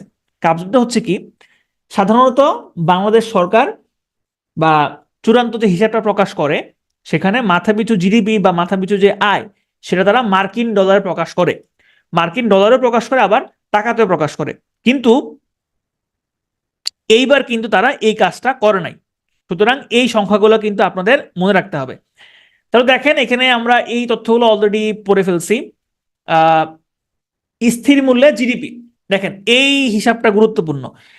এই যে 5.78, আমরা কিন্তু অর্থনৈতিক সমীক্ষার আগের যে হিসাবটা সেখানে দেখেছিলাম 6.03, সেখানে জিডিপি প্রবৃদ্ধি হার ছিল 6.03। সেটাই এখন চেঞ্জ হয়ে চূড়ান্ত হিসাব অনুযায়ী সেটা হচ্ছে 5.78%। তাইলে পরীক্ষাতে যদি প্রশ্ন আসে যে বাংলাদেশের বর্তমানে জিডিপি প্রবৃদ্ধির হার কত বা বিদায়ী বছরে জিডিপি প্রবৃদ্ধির হার কত ছিল, সেক্ষেত্রে আপনি যদি অপশনে 5.78 দেখেন এবং 6.03 দেখেন, আপনি অবশ্যই 5.78%টা দাগায় আসবেন। বাই চান্স যদি কোনো কারণে যে প্রশ্নটা হয়তো আগে করে ফেলছে সেক্ষেত্রে হয়তো বা আপনি 6.03%ও দেখতে পারেন, সেক্ষেত্রে আপনি 6.03 দেখাবেন। 5.78% সেক্ষেত্রে আপনি অপশনে দেখবেন না। দেখেন জিডিপির পরিমাণ কত, জিডিপির পরিমাণ হচ্ছে 44,90,841 কোটি টাকা। এটা হচ্ছে আমাদের অর্থনৈতিক সমীক্ষার চূড়ান্ত হিসাব অনুযায়ী আমাদের জিডিপি, এটা কিন্তু বাজেট হিসাবে না, এটা হচ্ছে আমাদের অর্থনৈতিক সমীক্ষা হিসাবে। এরপরে আসেন, এই চার্টটা আমি ক্লাস করানোর সময় বলেছিলাম যে এই চার্টটা হচ্ছে একটা 3 স্টার চার্ট। ধরেন যদি অর্থনৈতিক সমীক্ষা থেকে প্রশ্ন আসে তাহলে এই চার্টটা থেকে প্রশ্ন আসার সম্ভাবনা হচ্ছে খুবই বেশি। দেখেন আমাদের জিডিপির তিনটা বৃহৎ খাত, একটা হচ্ছে সেবা খাত, একটা হচ্ছে শিল্প খাত এবং আরেকটা হচ্ছে কৃষি খাত। এখানে কোনটার অবদান হচ্ছে কত? সেবা খাতে অবদান হচ্ছে 51.5% এবং এই সেবা খাতে প্রবৃদ্ধির হার হচ্ছে 5.37%। শ্রমশক্তির পরিমাণ হচ্ছে 37.65। শিল্পে অবদান হচ্ছে 37.65। দেখেন এটার সাথে এই 37.65 আবার এখানে শ্রমশক্তির সাথে 37.65 সাথে কিন্তু মিল আছে। প্রবৃদ্ধির হার 8.37, শ্রমশক্তির পরিমাণ হচ্ছে 17.02। কৃষিতে অবদান বা কৃষি খাতের জিডিপিতে অবদান হচ্ছে 11.30, প্রবৃদ্ধির হার 3.37 এবং শ্রমশক্তি হচ্ছে 45.33 এবং আমাদের মোট শ্রমশক্তি হচ্ছে 7.34 কোটি। মূল্যস্ফীতির পরিমাণটা আমরা একটু পরে দেখব। এখন আসেন ওই যে যেটা একটু আগে বললাম যে বাংলাদেশের সরকার সাধারণত হচ্ছে মার্কিন ডলারে হিসাবটা করে, কিন্তু তারা এবার চূড়ান্ত যে হিসাবটা বের করেছে সেখানে তারা মার্কিন ডলারের হিসাবটা রাখে নাই, তারা টাকার হিসাবটা রাখছে। সেখানে দেখেছে তারা দেখিয়েছে যে আমাদের মাথাপিছু বর্তমানে জাতীয় আয় হচ্ছে 2,70,414 টাকা। এটা হচ্ছে আমাদের মাথাপিছু আয়। এখন আপনার প্রশ্ন করতে পারেন যে এখানে তো একটা মার্কিন ডলারের হিসাব আছে, এই মার্কিন ডলারের হিসাবটা কিন্তু চূড়ান্ত হিসাব না, মানে চূড়ান্ত হিসাবে মার্কিন ডলারে কোনো হিসাব রাখা হয়নি। যেহেতু রাখা হয়নি, সুতরাং আমরা ডলার হিসাবে এই সংখ্যাটাকেই মনে রাখবো যে 2765 মার্কিন ডলার। তাহলে আমাদের মাথাপিছু জাতীয় আয় টাকার অঙ্কে হচ্ছে 2,70,414 টাকা, 2,70,414। আর আমাদের মাথাপিছু জাতীয় আয় মার্কিন ডলারে হচ্ছে 2765 মার্কিন ডলার। মাথাপিছু জিডিপির পরিমাণ হচ্ছে 2,62,868 টাকা, 2,62,868। এটা হচ্ছে মাথাপিছু জিডিপির পরিমাণ। আর মার্কিন ডলারে সেটা হচ্ছে 2,657 মার্কিন ডলার। আর অর্থনৈতিক সমীক্ষা অনুসারে বাংলাদেশের মুদ্রাস্ফীতি বা মূল্যস্ফীতি হচ্ছে 9.24%। এবার আসেন আমরা একটু তুলনামূলক হিসাবগুলো করি যে কোনটা আসলে কি বলছে। দেখেন, জিডিপি দেখে আপনাদের মনে আছে কিনা আমি একটু আপনাদের প্রশ্ন করি। আপনারা আমাকে বলেন যে বাজেটে জিডিপির পরিমাণ কত ছিল, আপনাদের মনে আছে কিনা? বাজেটে জিডিপির পরিমাণ কত ছিল? জিডিপির পরিমাণ পরিমাণ জিডিপির আকার আকার আকার জিডিপির আকার, প্রবৃদ্ধি না, জিডিপির আকার, জিডিপির আকার। হ্যাঁ, অনেকেই বলতে পেরেছেন। বাজেট অনুসারে আমাদের জিডিপির আকার ছিল 50,06,782 কোটি টাকা, 50,06,782 কোটি টাকা। এটা হচ্ছে আমাদের বাজেট অনুসারে জিডিপি।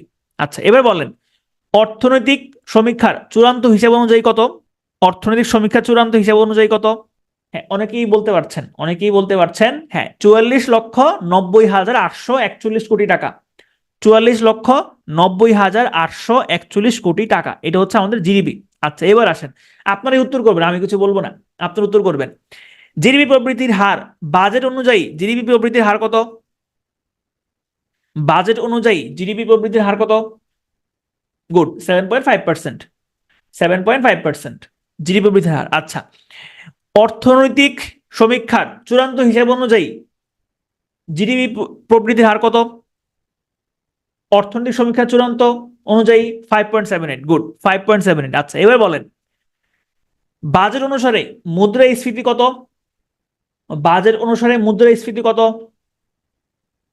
6%, 6%। অর্থনৈতিক সমীক্ষা অনুসারে সেটা কত? অর্থনৈতিক সমীক্ষা অনুসারে সেটা কত? 9.24, 9.24। আচ্ছা, এবার সর্বশেষ একটা হিসাব, সেটা হচ্ছে মাথাপিছু আয়। বাজেট অনুসারে মাথাপিছু আয় কত?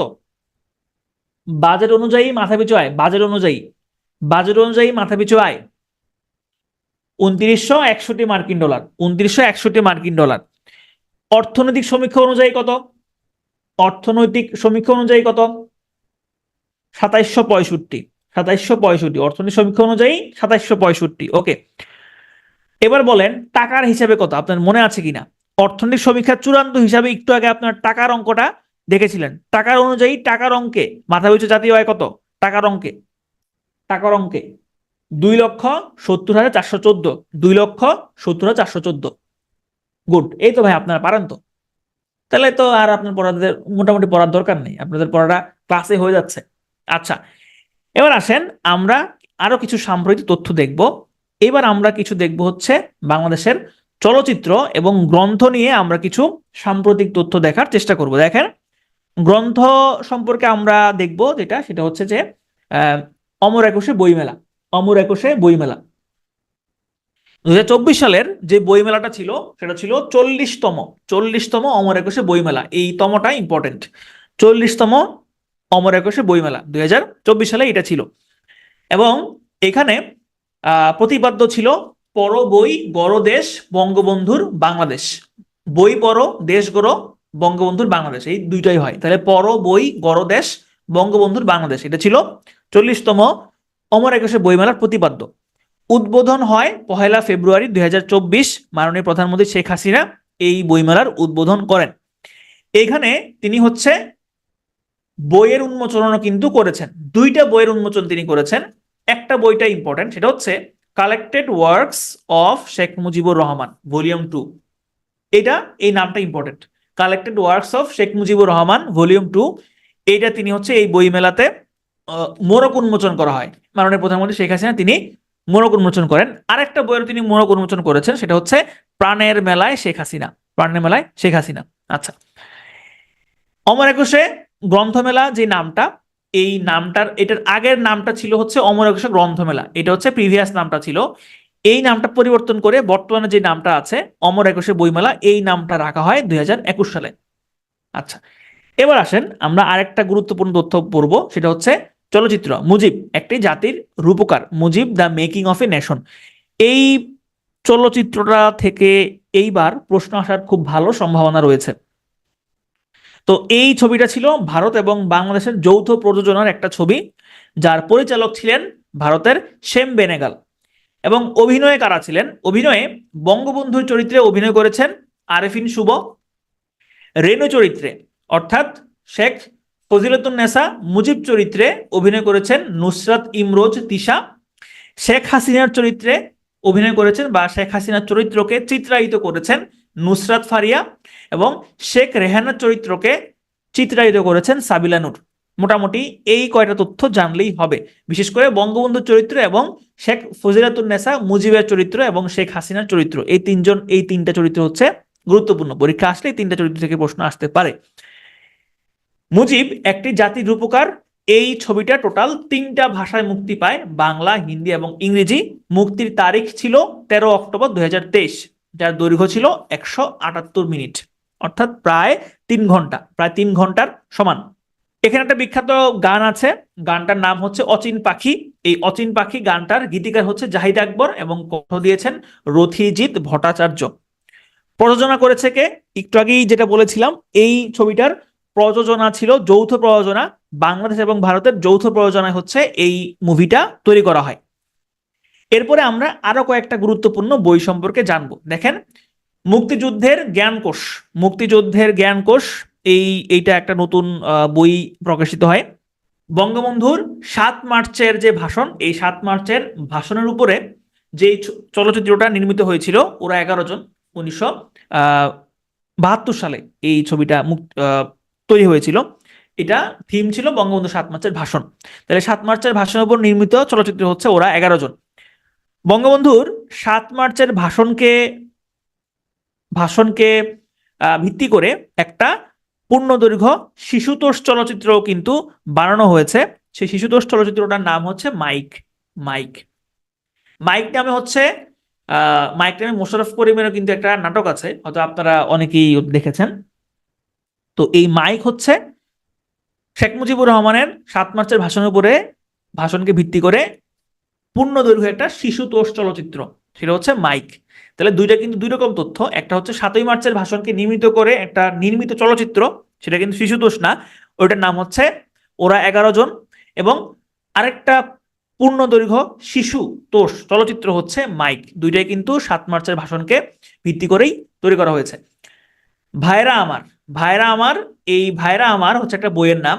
এই বইটা হচ্ছে বঙ্গবন্ধু শেখ মুজিবুর রহমানের 200টা ভাষণ সম্বলিত একটা বইয়ের নাম। স্মৃতি চিরঞ্জীব, স্মৃতি চিরঞ্জীব হচ্ছে একটা সৌধ স্মারক, যেটা বাংলাদেশের সুপ্রিম কোর্টের যেখানে দাঁড়িয়ে বঙ্গবন্ধু শেখ মুজিবুর রহমান ভাষণ দিয়েছিলেন, সেখানেই হচ্ছে এই স্মারকটা তৈরি করা হয়েছে। আমরা মোটামুটি অনেক দূর চলে আসছি। এবার আমরা দেখবো হচ্ছে প্রধানমন্ত্রী শেখ হাসিনার কয়েকটা বিদেশ সফর, খুবই ইম্পর্টেন্ট, প্রশ্ন আসার সম্ভাবনা, খুব ভালো সম্ভাবনা আছে। তো প্রধানমন্ত্রী বিদেশ সফর আমাদের সবগুলো দরকার নাই, গুরুত্বপূর্ণ যেগুলা সেগুলো আমি এখানে আপনাদের জন্য রেখেছি। তো মাননীয় প্রধানমন্ত্রী শেখ হাসিনা গত বছরের নভেম্বর মাসে ওআইসির একটা সম্মেলনে তিনি যোগদান করেছিলেন, এবং সেই সম্মেলনটার নাম ছিল ইসলামে নারীর মর্যাদা ও ক্ষমতায়ন শীর্ষক একটা আন্তর্জাতিক সম্মেলন। এই সম্মেলনটার আয়োজক ছিল ইসলামিক সহযোগিতা সংস্থা বা ওআইসি, যেটার তারিখ ছিল 6 থেকে 8 নভেম্বর 2023। সৌদি আরবের জেদ্দায় এই সম্মেলনটা অনুষ্ঠিত হয়েছিল। সেখানে মাননীয় প্রধানমন্ত্রী টোটাল 5টা প্রস্তাব উত্থাপন করেছিলেন। 5টি প্রস্তাব উত্থাপন করেছিলেন, এই সংখ্যাটা ইম্পর্টেন্ট, যে কয়টি প্রস্তাব উত্থাপন করেছিলেন। এবং সেখানে তিনি বলেছিলেন অবশ্যই একটি স্বাধীন ও সার্বভৌম ফিলিস্তিন রাষ্ট্রের জন্য ঐক্যবদ্ধ থাকতে হবে। তাহলে ওআইসির এই সম্মেলনটাতে তিনি ফিলিস্তিন রাষ্ট্রের সার্বভৌম স্বাধীন ফিলিস্তিন রাষ্ট্র প্রতিষ্ঠার জন্য যে ঐক্যবদ্ধ থাকতে হবে সেটা তিনি ব্যক্ত করেছেন এবং তিনি সেখানে 5 দফা প্রস্তাবও উত্থাপন করেছেন। এরপরে আমরা দেখব হচ্ছে মাননীয় প্রধানমন্ত্রী ভারত সফর সম্পর্কে। 2023 সালের সেপ্টেম্বর মাসে আপনারা জানেন ভারতে G20 সম্মেলন অনুষ্ঠিত হয়েছিল এবং তিনি মাননীয় প্রধানমন্ত্রী শেখ হাসিনা সার্কভুক্ত দেশসমূহ থেকে একমাত্র তিনি অতিথি রাষ্ট্র হিসেবে এই সম্মেলনটাতে যোগদান করেছিলেন। 8 থেকে 10 সেপ্টেম্বর 2023 সালে G20 শীর্ষ সম্মেলনটা অনুষ্ঠিত হয়েছিল এবং যেখানে মাননীয় প্রধানমন্ত্রী শেখ হাসিনা তিনি ভারতের সাথে 3টা মেমোরান্ডাম অফ আন্ডারস্ট্যান্ডিং বা MOU বা সমঝোতা স্মারক স্বাক্ষরিত করেছিলেন। এরপরের তথ্যটা খুব বেশি ইম্পর্টেন্ট, এই তথ্যটা আসার খুব ভালো সম্ভাবনা আছে। সেটা হচ্ছে COP28, সর্বশেষ যে COP28 সম্মেলনটা গেল সেখানে মাননীয় প্রধানমন্ত্রী শেখ হাসিনাকে একটা পদক দেওয়া হয়, যে পদকটার নাম ছিল ক্লাইমেট মোবিলিটি চ্যাম্পিয়ন লিডার। তাহলে এইটা পদকটা দেওয়া হয়েছিল হচ্ছে COP28 সম্মেলনে। COP28 সম্মেলন হচ্ছে জাতিসংঘ এবং ইন্টারন্যাশনাল অর্গানাইজেশন ফর মাইগ্রেশন সমর্থিত বৈশ্বিক জোট global centre for climate mobility বা সংক্ষেপে GCCM প্রধানমন্ত্রী শেখ হাসিনাকে এই পদক প্রদান করে। তিনি কেন এই পদকটা পেয়েছিলেন? জলবায়ু বিষয়ক কর্মকাণ্ডের নেতৃত্ব এবং জলবায়ু পরিবর্তনের ঝুঁকিতে থাকা মানুষের পক্ষে বিশ্বব্যাপী অবদানের স্বীকৃতি স্বরূপ তিনি এই পুরস্কারটা পেয়েছিলেন। আমরা জাস্ট আরেকটা সম্মেলন সম্পর্কে জানবো, সেটা হচ্ছে মিউনিখ নিরাপত্তা সম্মেলন। প্রতি বছরই হচ্ছে জার্মানির মিউনিখে একটা নিরাপত্তা সম্মেলন অনুষ্ঠিত হয়। সর্বশেষ ফেব্রুয়ারি মাসের 16 থেকে 18 ফেব্রুয়ারি এই 3 দিন ছিল 60তম মিউনিখ নিরাপত্তা সম্মেলন। মাননীয় প্রধানমন্ত্রী শেখ হাসিনা তিনি এই সম্মেলনটাতে অংশ নিয়েছিলেন এবং সেখানে তিনি বৈশ্বিক নিরাপত্তা নিয়ে বা বিশ্ব নিরাপত্তার ইস্যুতে তিনি টোটাল 6 দফা প্রস্তাব উত্থাপন করেছিলেন। তাহলে একটু আগে আমরা দেখলাম যে ইসলামিক সহযোগিতা সংস্থা আয়োজিত নারীর ক্ষমতায়ন একটা সম্মেলনে মাননীয় প্রধানমন্ত্রী শেখ হাসিনা 5টা প্রস্তাব রেখেছিলেন এবং মিউনিখ নিরাপত্তা সম্মেলনে তিনি 6 দফা প্রস্তাব রেখেছিলেন। দেখেন এখানে কিন্তু এই যে প্রধানমন্ত্রী সম্মেলনের সাথে এই যে মিউনিখ নিরাপত্তা সম্মেলনের আয়োজন কততম, কোথায় আয়োজিত হয়েছিল এবং কত তারিখে আয়োজিত হয়েছিল, এটাও কিন্তু সাম্প্রতিকের জন্য খুব গুরুত্বপূর্ণ একটা তথ্য, খুবই গুরুত্বপূর্ণ একটা তথ্য। এরপরে আসেন আমরা হচ্ছে মেগা প্রকল্পগুলো নিয়ে একটু আলোচনা করব।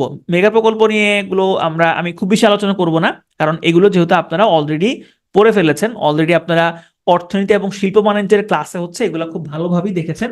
তো আমি এগুলো হচ্ছে খুব বেশি কিছু বলবো না, আপনারা হচ্ছে এগুলো PDF এ থাকবে, আপনারা মেগা প্রজেক্টের এই জিনিসগুলো একটু ভালো করে দেখবেন, কারণ এই পরীক্ষাতে মেগা প্রজেক্ট নিয়ে প্রশ্ন আসার সম্ভাবনা হচ্ছে খুবই বেশি। বিশেষ করে হচ্ছে বিদ্যুৎ কেন্দ্র যেগুলো আছে বা রূপকল্প,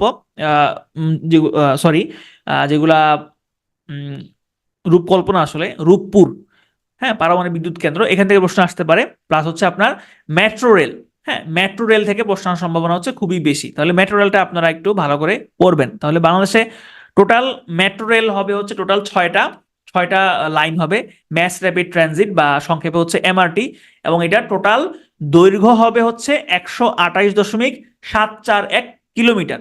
এবং এই যে 6টা লাইন, এই 6টা লাইনে টোটাল স্টেশন হবে 104টা।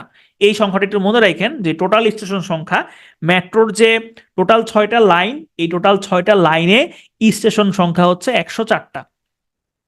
বর্তমানে শুধুমাত্র একটা মেট্রো রেল লাইনই চালু আছে যাত্রী পরিবহন করে, সেটা হচ্ছে MRT লাইন 6।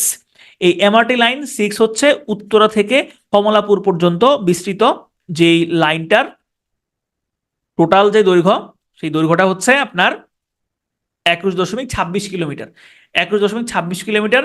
MRT 6 এর স্টেশন সংখ্যা হচ্ছে 17টা এবং প্রতি ঘন্টায় যাত্রী ধারণ ক্ষমতা হচ্ছে 60,000 এবং দৈনিক হচ্ছে 5 লক্ষ। ওকে, তাহলে এইগুলো আপনারা অলরেডি আমি আলোচনা করেছিলাম আপনাদের শিল্প বাণিজ্যের ক্লাসে, সুতরাং আমি এগুলো রিপিট করছি না, আপনারা PDF থেকে মোটামুটি পড়ে নিতে পারবেন। আচ্ছা, এরপরে আমরা আন্তর্জাতিক বিষয়াবলীর কিছু গুরুত্বপূর্ণ তথ্য সম্পর্কে জানার চেষ্টা করব। আচ্ছা, এই এই স্লাইডটা হচ্ছে খুবই ইম্পর্টেন্ট, এই স্লাইডটা হচ্ছে খুবই ইম্পর্টেন্ট। এই স্লাইডটা থেকে প্রশ্ন আসার খুব ভালো সম্ভাবনা আছে, খুব মনোযোগ দিয়ে এই জিনিসগুলা মনে রাখার চেষ্টা করবেন। এরপরে আসেন আমরা আন্তর্জাতিক বিষয়াবলীর, দেখেন আন্তর্জাতিক বিষয়াবলীর অনেক ছোট ছোট অনেক তথ্য আছে, 1 লাইন 2 লাইন তথ্য আছে, সেগুলো আমি আপনাদের পিডিএফ আকারে দিয়ে দিব। তবে এর বাইরে আন্তর্জাতিকের কিছু বিস্তারিত তথ্য আছে যেগুলো একটু আলোচনা করার দরকার আছে, তো সেই তথ্যগুলো আমি এখানে রেখেছি।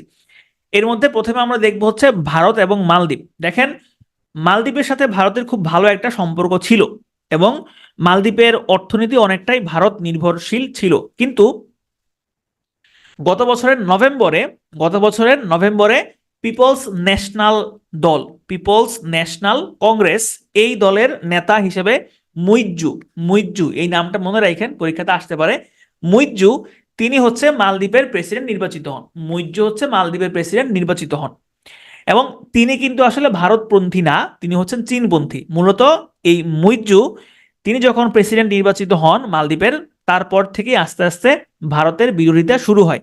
এবং তিনি যখন নির্বাচন করছিলেন তখন তার নির্বাচনী প্রচারণার একটা গুরুত্বপূর্ণ স্লোগান ছিল আউট ইন্ডিয়া, অর্থাৎ মালদ্বীপ থেকে ইন্ডিয়াকে বিতরণ করা, বা মালদ্বীপের প্রভাব ইন্ডিয়ার কাছ থেকে, ইন্ডিয়া যে মালদ্বীপে কন্ট্রোল করে সেই কন্ট্রোলটা আস্তে আস্তে কমানো।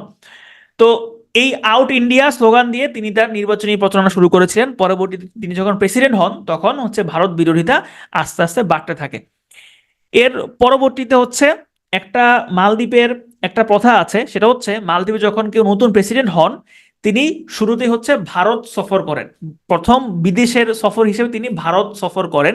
কিন্তু একমাত্র ব্যতিক্রম ব্যতিক্রম বা ব্যতিক্রমী ছিলেন হচ্ছে মুইজ্জু, তিনি ভারতকে পাশ কাটিয়ে তিনি চীন সফর করেন এবং এটাও কিন্তু ভারত ভালোভাবে নেয়নি।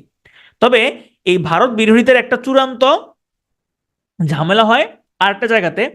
ভারতের প্রধানমন্ত্রী নরেন্দ্র মোদী তিনি লাক্ষাদ্বীপ, লাক্ষাদ্বীপ হচ্ছে এটা আরব সাগরে অবস্থিত একটা ছোট্ট দ্বীপ, ছোট না, এখানে কয়েকটা দ্বীপপুঞ্জ, অনেকগুলো দ্বীপপুঞ্জ মিলে হচ্ছে লাক্ষাদ্বীপ। তো এইটা এখানে নরেন্দ্র মোদী এই লাক্ষাদ্বীপে উনি বেড়াইতে যান এবং বেড়াইতে গিয়ে তিনি তার যে ফেসবুকের যে এক্স, সরি টুইটারের সাবেক যে টুইটার এখন বর্তমানে এক্স, তিনি সেখানে কিছু পোস্ট করেন, ছবি পোস্ট করেন।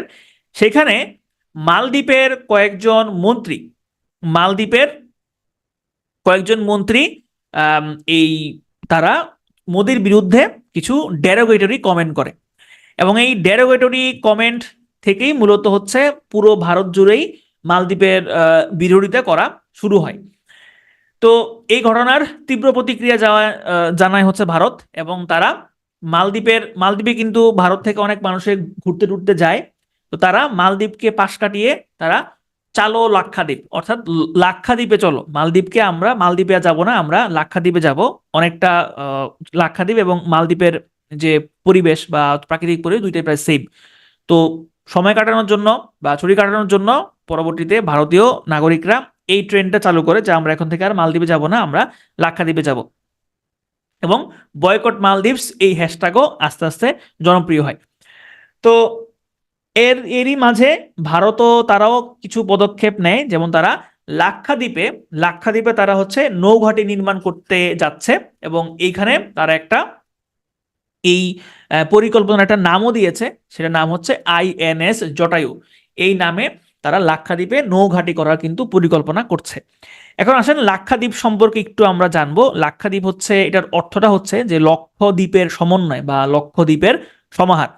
এটা হচ্ছে ভারতের কেন্দ্রশাসিত একটা দ্বীপপুঞ্জ এবং এইটা ভারতের যে মেইন ভূখণ্ড এবং যে লাক্ষাদ্বীপ, এটার মাঝে একটা প্রণালী রয়েছে, সেটা হচ্ছে মালামা প্রণালী। মালামা প্রণালী দিয়ে হচ্ছে ভারত থেকে লাক্ষাদ্বীপ বিভক্ত।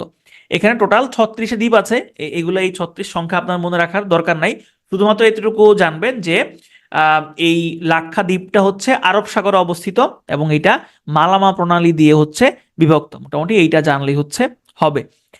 এরপরে আসেন আমরা আমাদের আরেকটা প্রতিবেশী দেশ মায়ানমার সম্পর্কে কিছু তথ্য জানবো। মায়ানমারে এখন যেটা হচ্ছে, মায়ানমারে অ্যাকচুয়ালি যেটা হচ্ছে সেটা হচ্ছে সিভিল ওয়ার বা সেখানে গৃহযুদ্ধ হচ্ছে।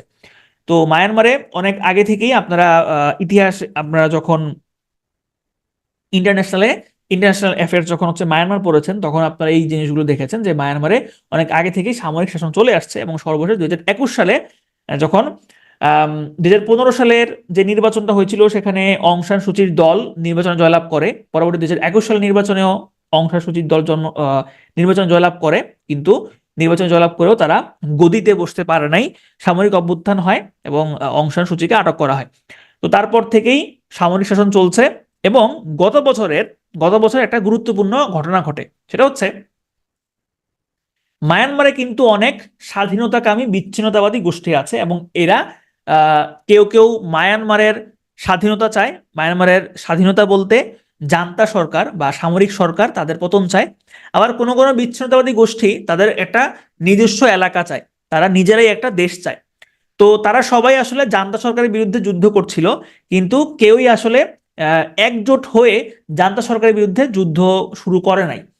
তো অক্টোবর মাসের 2023 সালের অক্টোবর মাসের 27 তারিখ কয়েকটা বিচ্ছিন্নতাবাদী গোষ্ঠী একজোট হয়ে তারা জান্তা সরকারের উপরে একটা হামলা চালায়, আক্রমণ চালায়, এবং এই আক্রমণটার নাম ছিল অপারেশন 1027। এই অপারেশনের নামটা মনে রাখবেন, ইম্পর্টেন্ট। অপারেশন 1027 বা অপারেশন 1027। 1027 কোত্থেকে আসছে দেখেন, এই অপারেশন, এই যে 10 দিয়ে বোঝাচ্ছে এখানে অক্টোবর মাস, আর 27 দিয়ে বোঝাচ্ছে হচ্ছে অক্টোবর মাসের 27 তারিখ। তো এই দিনে হচ্ছে গণতন্ত্রকামী সশস্ত্র জোট, পিপলস ডিফেন্স ফোর্স এবং থ্রি ব্রাদারহুড অ্যালায়েন্স, তারা হচ্ছে কি করে জান্তা সরকারের উপরে একজোট হয়ে আক্রমণ করে। এখন প্রশ্ন আসতে পারে যে থ্রি ব্রাদারহুড অ্যালায়েন্স আসলে কি জিনিস। দেখেন এখানে থ্রি ব্রাদারহুড অ্যালায়েন্স, এটা 3BHA নামেও পরিচিত। থ্রি ব্রাদারহুড অ্যালায়েন্স মানেই বোঝা যাচ্ছে যে এখানে আসলে তিনটা দল আছে। এই তিনটা দলের একটা হচ্ছে আরাকান আর্মি, একটা হচ্ছে Myanmar national Democratic alliance army, এবং আরেকটা হচ্ছে টাং ন্যাশনাল লিবারেশন আর্মি বা সংক্ষেপে TNLA। এখানে যে বিস্তারিত আরাকান আর্মি সম্পর্কে যে বিস্তারিত তথ্য দেওয়া আছে, এগুলো মোটামুটি না জানলেও চলবে। শুধুমাত্র এতটুকু মনে রাখেন যে থ্রি ব্রাদারহুড অ্যালায়েন্স এটা হচ্ছে মায়ানমারের একটা সশস্ত্র সংগঠন। এখন আসেন যে মায়ানমার সম্পর্কে আমরা আর কিছু তথ্য জানার চেষ্টা করি। তো যেটা বললাম যে মায়ানমারে সর্বশেষ 1 ফেব্রুয়ারি 2021 তারিখে সামরিক অভ্যুত্থান হয়, এবং এরপর থেকেই মায়ানমারের অবস্থা, মায়ানমারে সামরিক শাসন চলছে। তো এই সামরিক শাসনের বিরুদ্ধে মায়ানমারের জনগণ আন্দোলন করছে, এবং অং সান সুচিকে তারা মুক্ত করতে চাচ্ছে। এই যে আন্দোলনটা, মায়ানমারের যে আন্দোলনটা, এটাকে মায়ানমারের সিভিল ওয়ারও বলা হয়, মায়ানমারের স্প্রিং রেভলিউশনও বলা হয়, অথবা পিপলস ডিফেন্সিভ ওয়ারও বলা হয়। তাহলে তিনটা নাম, একটা হচ্ছে মায়ানমার সিভিল ওয়ার, আরটা হচ্ছে মায়ানমার স্প্রিং রেভলিউশন, এবং আরটা হচ্ছে পিপলস ডিফেন্সিভ ওয়ার। তিনটা নামই হচ্ছে মনে রাখবেন। তারপর এরপরে যেই তথ্যগুলো আছে এগুলো মোটামুটি আপনারা জানেন। এরপরে আসেন মায়ানমার সম্পর্কে, এখানে আরো কিছু তথ্য দেওয়া আছে, এগুলো আপনারা নাইস টু নো, এক নজর দেখে নেবেন। মায়ানমার সম্পর্কে এই স্লাইডটা তথ্যগুলো হচ্ছে ইম্পর্টেন্ট, এই স্লাইডের তথ্যগুলো ইম্পর্টেন্ট। দেখেন মায়ানমারের টোটাল রাজ্য আছে হচ্ছে 7টা রাজ্যের নামধামগুলো মনে না রাখলেও চলবে। টোটাল 7টা অঞ্চল আছে এবং একটা কেন্দ্রশাসিত অঞ্চল আছে, যেটা মিলে হচ্ছে টোটাল মায়ানমারটা বিভক্ত। কেন্দ্রশাসিত অঞ্চলটা হচ্ছে তার রাজধানী নেপিদো। মায়ানমারের সাথে টোটাল 5টা দেশের সীমান্ত আছে, এর মধ্যে চীনের সাথে সব থেকে বেশি সীমানা সে শেয়ার করে। একদিকে থাইল্যান্ড, ভারত, বাংলাদেশ এবং লাওস, এই 5টা দেশের সাথে হচ্ছে মায়ানমারের সীমানা রয়েছে। আর মায়ানমারের সাথে বাংলাদেশের যে সীমানা, সেখানে 2টা জেলার সাথে বাংলাদেশের এবং মায়ানমারের সীমানা আছে, একটা হচ্ছে কক্সবাজার এবং আরেকটা হচ্ছে বান্দরবন। তাতমাদাও, তাতমাদাও এই নামটা একটু মনে রাখবেন। তাতমাদাও এটা হচ্ছে মায়ানমারের যে সেনাবাহিনী, নৌবাহিনী এবং বিমান বাহিনী আছে, এই তিনটা বাহিনী নিয়ে মায়ানমারের যে জাতিগত বিদ্রোহী বাহিনী আছে বা সশস্ত্র সংগঠনগুলো আছে, এদেরকে দমন করার জন্য মায়ানমারের সেনাবাহিনী, নৌবাহিনী এবং বিমান বাহিনী নিয়ে গঠিত যে বাহিনী, সেটাকে ডাকা হচ্ছে তাতমাদাও নামে। এই নামটাও একটু মনে রাখবেন। এরপরে আমরা দেখব হচ্ছে ইসরায়েলের ইস্যুটা, ইসরায়েল হামাসের যে হামলা, সেটা। এখানে আপনাদেরকে মনে রাখতে হবে হচ্ছে যে এই হামলার তারিখটা হচ্ছে কত। তো হামাস 7 অক্টোবর 2023 এই দিন তারা হচ্ছে অপারেশন আল আকসা ফ্লাড নামে তারা হচ্ছে একটা অপারেশন চালায়, এবং তারা হচ্ছে এই এই আক্রমণটা ইসরায়েলের উপরে চালায়। তো এই হামলার স্থানটা কোথায় ছিল দেখেন, স্থানটা ছিল দক্ষিণ ইসরায়েলের কিব্বুতজ রেইম অঞ্চলের নেগেভ মরুভূমিতে। এই কঠিন নামটা আপনার যদি মনে না রাখে, মনে না থাকতে চায়, মনে রাখার দরকার নাই, শুধুমাত্র তারিখটা মনে রাখেন এবং অপারেশন নামটা মনে রাখেন, অপারেশন আল আকসা ফ্লাড, অপারেশন আল আকসা ফ্লাড। তো এরপরে তারিখটা মনে রাখবেন, তারিখটা হচ্ছে কত, 7 অক্টোবর 2023। এর পরের দিনই হচ্ছে ইসরায়েল হামাসের এই আক্রমণের পাল্টা আক্রমণ হিসেবে তারা হামাসের বিরুদ্ধে যুদ্ধ ঘোষণা করে এবং সেই যুদ্ধটা তারা ঘোষণা করে 8 অক্টোবর 2023। এবং তাদের হামাসের বিরুদ্ধে যে অপারেশনটা বা প্যালেস্টাইনের বিরুদ্ধে যে অপারেশনটা, সেটার নাম হচ্ছে operation iron source, operation iron source. তাহলে এই দুইটা নাম হচ্ছে ইম্পর্টেন্ট, একটা হচ্ছে অপারেশন আল আকসা ফ্লাড এবং আরেকটা হচ্ছে অপারেশন আয়রন সোর্স। ফিলিস্তিনের দুইটা অংশ আপনারা এটা আন্তর্জাতিক ক্লাসে দেখেছিলেন, একটা হচ্ছে গাজা এবং আরেকটা হচ্ছে পশ্চিম তীর। এই গাজার সাথে মিশরের কিন্তু সীমান্ত আছে, এই মিশরের যে সীমান্তটা গাজার সাথে সেটাকে বলা হয় হচ্ছে রাফা সীমান্ত। রাফা সীমান্ত এটা হচ্ছে গাজার সর্বদক্ষিণে অবস্থিত মিশরের মিশরের সিনাই উপদ্বীপ সংলগ্ন একটা সীমান্ত পথ। এরপরে আসেন যে আরো কিছু তথ্য আমরা জানবো, সেটা হচ্ছে নাকবা। নাকবা এর অর্থ হচ্ছে বিপর্যয়। 1948 সালের 14 মে যখন ইসরায়েল রাষ্ট্রটা প্রতিষ্ঠিত হয়, তখনই হচ্ছে ফিলিস্তিনের যে জনগণ তাদের উপর যে বিপর্যয় শুরু হয়, বিপর্যয়ে নেমে আসে, সেটাকে মূলত বলা হয় হচ্ছে নাকবা। এবং ফিলিস্তিনিরা প্রতি বছর 15ই মে হচ্ছে আল নাকবা দিবস হচ্ছে পালন করে। এবং এই 2023 সাল থেকে জাতিসংঘ কিন্তু হচ্ছে এই নাকবা দিবসটা 15ই মে তারা পালন করে আসছে। আরেকটা শব্দ আছে যেটা হচ্ছে ইন্তিফাদা। ইন্তিফাদা মানে হচ্ছে ফিলিস্তিনের গণজাগরণ। তো এখানে আরেকটা খুবই ইম্পর্টেন্ট তথ্য হচ্ছে যে ফিলিস্তিনে তো আসলে যুদ্ধ হচ্ছে না, ফিলিস্তিনে যেটা হচ্ছে সেটা হচ্ছে আসলে গণহত্যা, বা সেখানে হচ্ছে জেনোসাইড হচ্ছে, এটা আসলে যুদ্ধ বলে না। তো এই যে গণহত্যা বা জেনোসাইড, এই ফিলিস্তিনে ইসরায়েলের যে গণহত্যা চলছে বা ইসরায়েল যে গণহত্যা চালাচ্ছে, এই গণহত্যার বিরুদ্ধে দক্ষিণ আফ্রিকা দক্ষিণ আফ্রিকা আন্তর্জাতিক অপরাধ আদালত বা ইন্টারন্যাশনাল কোর্ট অফ জাস্টিসে দক্ষিণ আফ্রিকা ইসরায়েলের বিরুদ্ধে মামলা করেছে। এটা খুবই একটা গুরুত্বপূর্ণ তথ্য। তাহলে ইসরায়েলের বিরুদ্ধে আন্তর্জাতিক অপরাধ আদালতে মামলা করেছে হচ্ছে দক্ষিণ আফ্রিকা। মামলাটা করেছে তারা 29 ডিসেম্বর 2023 এবং 26 জানুয়ারি 2024 তারিখে হচ্ছে আইসিজেতে একটা শুনানি হয়। পরবর্তীতে সেখানে আইসিজে বলে যে সাময়িক একটা পদক্ষেপ গ্রহণের জন্য আবেদন করা হচ্ছে দক্ষিণ আফ্রিকা। এবং পরবর্তীতে গাজার যে পরিস্থিতি সেটাকে আইসিজে বলেছে বিপর্যয়মূলক পরিস্থিতি, এবং সেখানে গণহত্যা বন্ধে ইসরায়েলকে সব ধরনের পদক্ষেপ গ্রহণ করতে আইসিজে নির্দেশ দেয়। এবার আসেন যে operation prosperity guardian. Operation prosperity guardian হচ্ছে যে ফিলিস্তিনে তো ইসরায়েলরা আক্রমণ চালাচ্ছে, এখানে আবার ফিলিস্তিনকে সহায়তা করে হুতিরা হচ্ছে ইয়েমেনের স্বাধীনতাকামী গোষ্ঠী, তারা আবার হচ্ছে এখানে বাব আল মানদেব প্রণালীতে যেসব ব্যবসায়িক জাহাজ আছে ওইগুলোতে আক্রমণ চালাচ্ছিল। তো এই হুতিদের আক্রমণকে প্রতিহত করার জন্য USA, UK, Bahrain, Canada, France, Italy, Netherlands, Norway তারা একটা অপারেশন চালু করে, বা হুতিদের বিরুদ্ধে যে অপারেশনটা চালিয়েছিল সেটার নামই হচ্ছে অপারেশন প্রসপারিটি গার্ডিয়ান। তো এই নামটা শুধু আপনি মনে রাখবেন, এখানে তারিখটা মনে রাখার দরকার নাই, শুধুমাত্র মনে রাখবেন যে হুতিদের বিরুদ্ধে পশ্চিমা দেশগুলোর যে আক্রমণ বা অপারেশন সেটার নাম হচ্ছে অপারেশন প্রসপারিটি গার্ডিয়ান। মূলত এই একটা নাম মনে রাখলে আপনার হবে, এখানে বিস্তারিত দেওয়া আছে, যা হচ্ছে নাইস টু নো। এখন আসেন আমরা একটু হুতিদের সম্পর্কে জানি। হুতিদের আনুষ্ঠানিক যে নাম, আনুষ্ঠানিক নামটা হচ্ছে আনসারুল্লাহ। এটা খুব গুরুত্বপূর্ণ একটা তথ্য, যেহেতু হুতিদের নিয়ে এখন প্রচুর কথাবার্তা হচ্ছে, সুতরাং হুতিদের নিয়ে কিন্তু একটা প্রশ্ন আপনি পেতে পারেন। তাহলে হুতিদের আনুষ্ঠানিক নাম হচ্ছে আনসারুল্লাহ। আনসারুল্লাহর অর্থ হচ্ছে আল্লাহর সমর্থক। তারা হচ্ছে ইয়েমেনের ইসলামিক পন্থী তারা একটা সামরিক সংগঠন। এবং 2014 সালে তারা ইয়েমেনের রাজধানী সানা দখল করে নিজেদের নিয়ন্ত্রণে নেয়, এবং সম্প্রতি হুতিরা হচ্ছে ফিলিস্তিনের পক্ষে লোহিত সাগরের বাব আল মানদেব প্রণালীতে ইসরায়েলকে সমর্থনকারী পশ্চিমা জাহাজগুলোতে আক্রমণ করছে, এবং এই হুতিরা আবার হচ্ছে ইরান এবং হিজবুল্লাহ সমর্থন পুষ্ট। মোটামুটি এতটুকু জানলেই প্রিলিমিনারির জন্য এনাফ। এইবার আমরা দেখব হচ্ছে আমরা গত বছর কাদেরকে হারিয়েছি। আমরা গুরুত্বপূর্ণ কয়েকজন মানুষকে হারিয়েছি, যেখান থেকে আপনার প্রিলিমিনারিতে প্রশ্ন পেতে পারেন।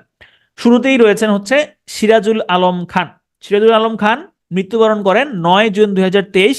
তার আরো কিছু নাম রয়েছে: দাদাভাই, তাত্ত্বিক পুরুষ, নিউক্লিয়াস, বা তাকে রাজনীতির রহস্য পুরুষও বলা হয়। তিনি হচ্ছে, তার নামটা আসতে পারে এইভাবে যে তিনি 1962 সালে যে স্বাধীন বাংলা বিপ্লবী পরিষদ বা স্বাধীনতার যে নিউক্লিয়াস ছিল, সেই নিউক্লিয়াসের তিনি সদস্য ছিলেন, এবং 1972 সালে তিনি জাতীয় সমাজতান্ত্রিক দল বা জাসদ গঠন করেছিলেন। আরেকজন গুরুত্বপূর্ণ মানুষ সম্পর্কেও আমাদের জানতে হবে, প্রশ্ন আসতে পারে পরীক্ষায়, সেটা হচ্ছে ভাস্কর শামীম শিকদার।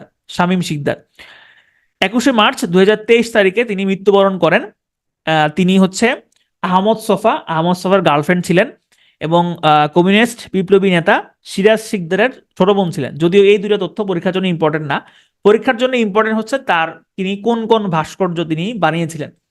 তার তৈরি করা বা তিনি যেসব ভাস্কর্য গড়েছিলেন সেগুলোর মধ্যে রয়েছে স্বাধীনতা সংগ্রাম, স্বোপার্জিত স্বাধীনতা, স্বামী বিবেকানন্দ ভাস্কর্য, জাতির জনকের ভাস্কর্য, স্ট্রাগলিং ফোর্স, আশা ও উদ্দীপনার পাখি ভাস্কর্য।